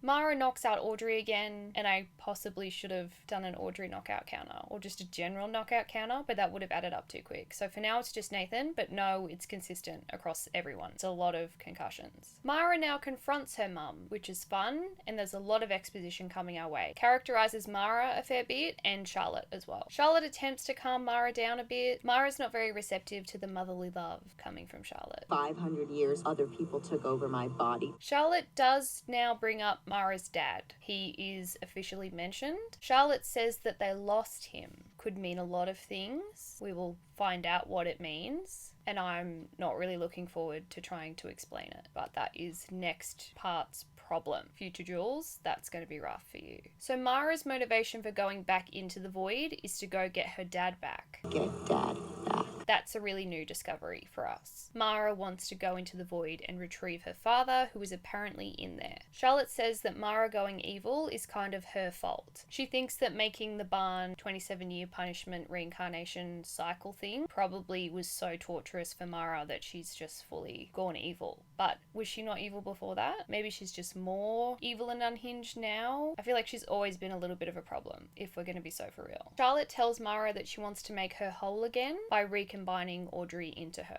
Mara says no, because as we're aware, she's such an Audrey hater. Charlotte says that Audrey is in her already. She's already a part of her. We just need like the goodness from Audrey to officially go back into Mara. I guess Mara did used to be kind of good. She used to be similar to Audrey, and now she's very much not. Nathan and Duke meet up elsewhere. We hear Duke's actual plan. He was going to kill Mara right out front of the thingy, and then he was going to step into the void and blow up all his troubles in an area where he could not harm anyone. Back with Mara and Charlotte, they continue to have more mother-daughter chats. Mara is really messed up. She's got some issues. So we find out that Mara is like stuck in a place of anger. This is probably due to the fact that she hasn't had any good in her for a really long time, because it's been put into all of the reincarnations. They've been kind of separated, and she's been in kind of the back seat watching all of the goodness happen. It's really weird. Just go with it. Charlotte says she can make her feel better by putting the goodness back into her, which is Audrey. Audrey represents the part of Mara that she's lost. Suddenly there's a bunch of wind out of nowhere, so we can probably understand that some sci-fi stuff's happening. So Charlotte is doing a little bit of a weird hug with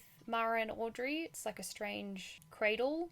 Then we get some of our signature big burst of sci-fi energy, and it blows everyone around a bit. After this pulse of energy, we see that Audrey's clothes are in a very sad little pile next to Charlotte on the ground, like she's dissolved and her clothes have been left behind. So now only one of them is left sitting next to Charlotte, and it appears to be Mara. However, when she stands up, it is not Mara, it is Audrey in Mara's clothing. That's a crazy thing that's happened. She still has the blonde hair, but now she's in Mara's clothes. Charlotte explains that Mara was too far gone. There was no saving her, even if Audrey was recombined back into Mara. So we had no chance of redeeming Mara ever, apparently. And I do feel a little bit bad about it. She had a rough go of it. Not a great person. I enjoyed having her around though. Charlotte explains that she chose Audrey instead to combine into one whole person because Audrey reminds Charlotte of who Mara used to be. Whatever happened with Mara's dad is apparently what caused Mara to exhibit evil behavior. So that's why Charlotte chose Audrey over Mara, essentially. This does kind of mean that Charlotte has killed her daughter Mara and made Audrey a whole person. Saved her, killed her. Duke now gets some reassuring clarification that Mara turned off his bomb capabilities, his trouble bomb, impending explosion capabilities. Mara purposefully turned off the bomb. We also find out that Audrey is immune once again because Nathan can feel her. So she's back to being just one whole being. Things are really looking up for everyone for like half a second, and then things get really scary again. There's a really big cloud that starts to surround Haven. It's a cloud border that's happening. Shortly after the cloud thing happens, Duke's eyes turn black and he says that he can't see. Audrey remembers that Mara did tell her that if anything happened to Mara, Duke would explode. She had a failsafe in place if she was to be killed, which she was just killed by her mum. So now Duke is in fact going to explode a bunch of troubles into town. Not looking up anymore. We cut to Dwight, who is attempting to drive out of town through the cloud, but then he just comes straight back through the cloud into town again. It's like a rebound effect. He can't get out of town. So we can understand now that everyone is trapped inside of Haven. No one's getting through the cloud. Vince and Dave in the woods find another Croatoan message that has been written on this exact day. Croatoan is in Haven. We close out the season, the first 13 episodes of the season, with Duke exploding all of the troubles out of his eyes. And these trouble tears are shooting into everyone in Haven. And he's just troubling the whole town with new fun troubles. And that's the end of season 5, volume 1. Audrey is just Audrey now. Mara is dead. Everyone is trapped in Haven by a cloud. Duke has just exploded a whole bunch of troubles out of his eyes into everyone in town. What a finale. So that is season 5 part 1, the first 13 episodes of the final season. So I do have some final tree updates for the end of the video. So Audrey has a new pick on everyone's tree because she is now one whole being. No other personalities in there. It is just Audrey. She's just an immune alien entity. She's the only one in there. Also, this gives me an excuse to use a smiling pic for Audrey. It's rare for me to find find a good smiling pic for either Audrey or Nathan. I will make a very conscious effort for the next part to give Nathan some sort of at least a smirk pic. I end up choosing photos that kind of encompass the essence of the character, so you can understand why it's difficult for me. But he will smile next season, I promise. The only other thing that's changed is Mara's font, which has turned to black because she's dead. Her mum has killed her and chosen Audrey. So this is the final outcome of the trees for season 5 part 1. Take it in,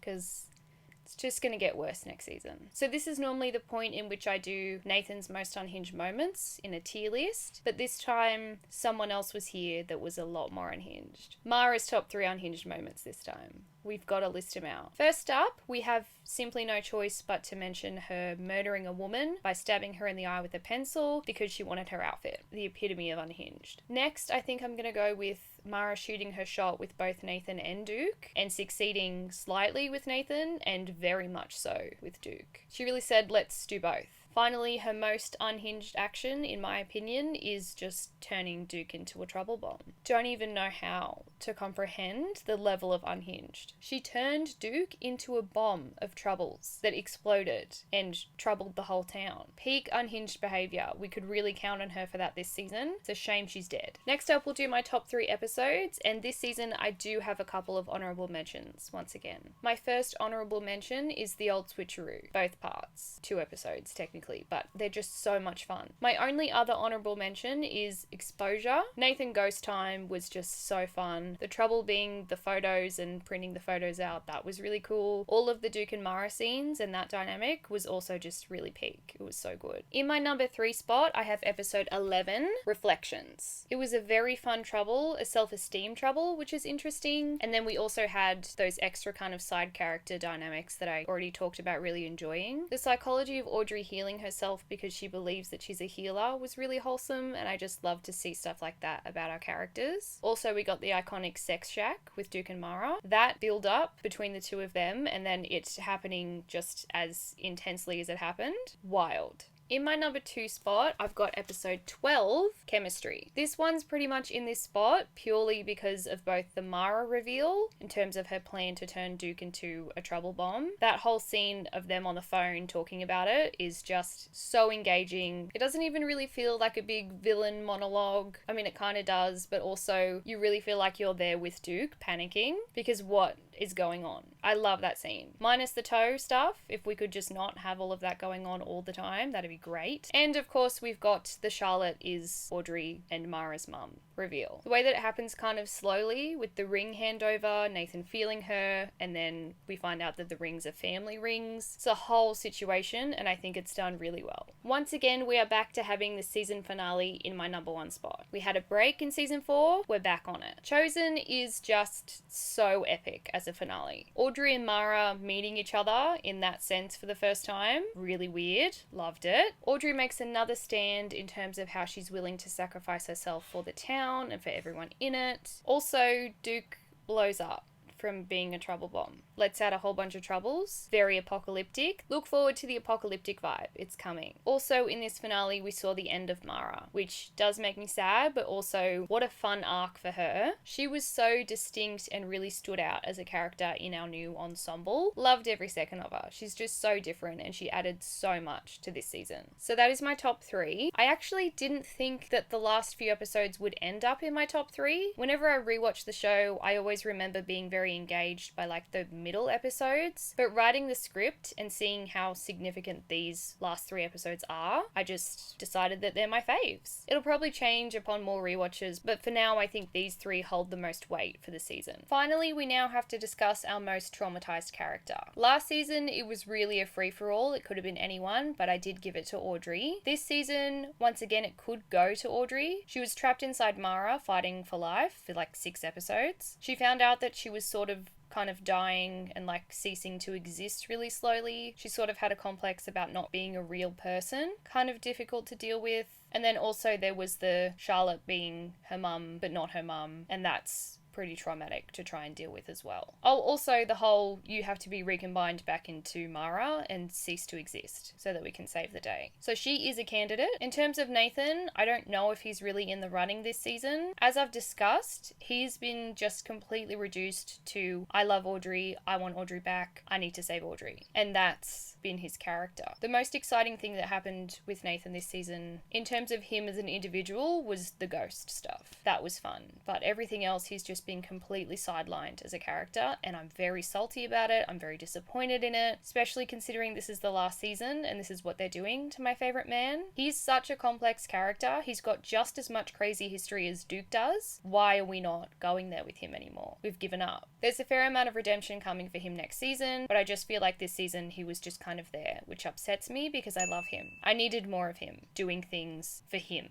and not just as someone in love with Audrey. Hope that makes sense. That's my personal gripe with this season. So you've probably now worked out who I have chosen as our most traumatized character. Season 5 Part 1's most traumatized character is Duke. It's Duke again. Last time we saw Duke here was Season 2 when he found out about the Crocker Curse, and now he's here again because he's leaking out all of the Crocker Curse troubles that they've absorbed by murdering people. And also new troubles, Mara said. New scary troubles. He's leaking them out and giving them to everyone in town. He's no longer a trouble saver or a trouble curer. He is a trouble giver. Mara's whole plan to manipulate Duke on its own just makes him most traumatized this season. Indescribable amounts of trauma are happening to him. Mara used him in literally every sense. It was really upsetting stuff for Duke. I could just go on about the specifics of it, but we get it. We just heard me talk about it for hours, I assume. Duke's been traumatized, and now he has troubled all of Haven against his will. So there we are with that in terms of my rankings and things for this season. That finishes up my recap of Season 5 Part 1, or the first 13 episodes of Season 5. We really are on the home stretch now. I cannot believe that the next part will be the end of the series. Like I said, I just finished writing that script and it's going to be a lot. I don't know how long of a video it's going to be, but it will be too long. So I'm sorry about that in advance. Thank you so much for watching. It's so cool that we found a little community of people that remember the show and appreciate the show. And I guess there's even some people that haven't even seen the show, but you're still hanging out, so thank you. As of me filming this, there's like 90 of you who have subscribed, which is absolutely crazy. Thanks so much. I'm so glad that there's a few of you here on this journey with me of revisiting this little sci-fi show. I'm having so much fun with it, and I hope you are too, and I will see you for the next part where I will recap the final 13 episodes of Syfy's Haven. What is going on with that, actually? I don't have time. Void injury leg. No. From presumably the airport, because if they were driving from North Carolina, it would have taken 14 hours. My brief investigation into a United States map. There's a lot of states there. I'm confused. Trouble swap? Not trouble swap. Trouble body swap trouble. That's not correct. We'll just wait out Duke's death? How do I explain this? What are we? Episode 6 and I'm already struggling. This is not going well. 70% of Mara screen time, she's in handcuffs. And I don't know what else to say about that. Oh dear. No.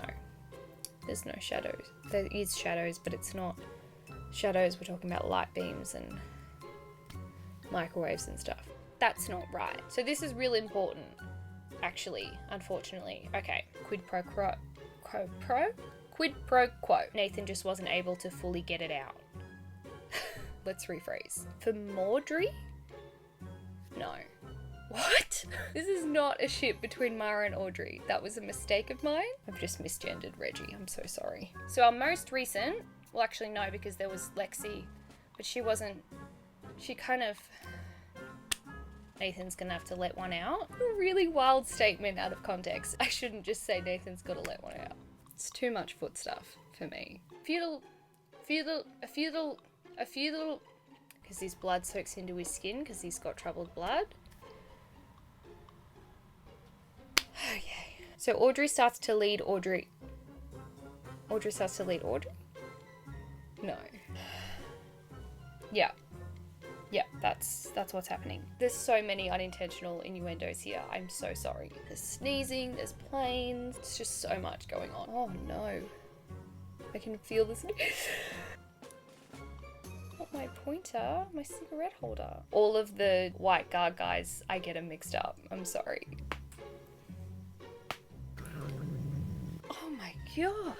Crikey. McHugh? McHugh. I'll go with McHugh. It just doesn't sound right. It's just when I film that the planes are out, the jets are out. They know. I'm being sabotaged. Does it even read on camera? Where do I get me one of those bad boys? Hey? Do I have to pay $30 to get it custom printed? Does it look good? Was it worth it? It's here. Now I'm getting my money's worth out of this cap. Duke finishes off Pete. I really need to work on my out of context sentences. That's not correct. Who is currently having a bubble bath. Bubble bath. Bubble bath? These birds are quite loud. But also, I guess he's just a very long person. So he would need to... Yeah. Because she got digged down by Duke. So it's Cougar Town. Sad foreshadowing.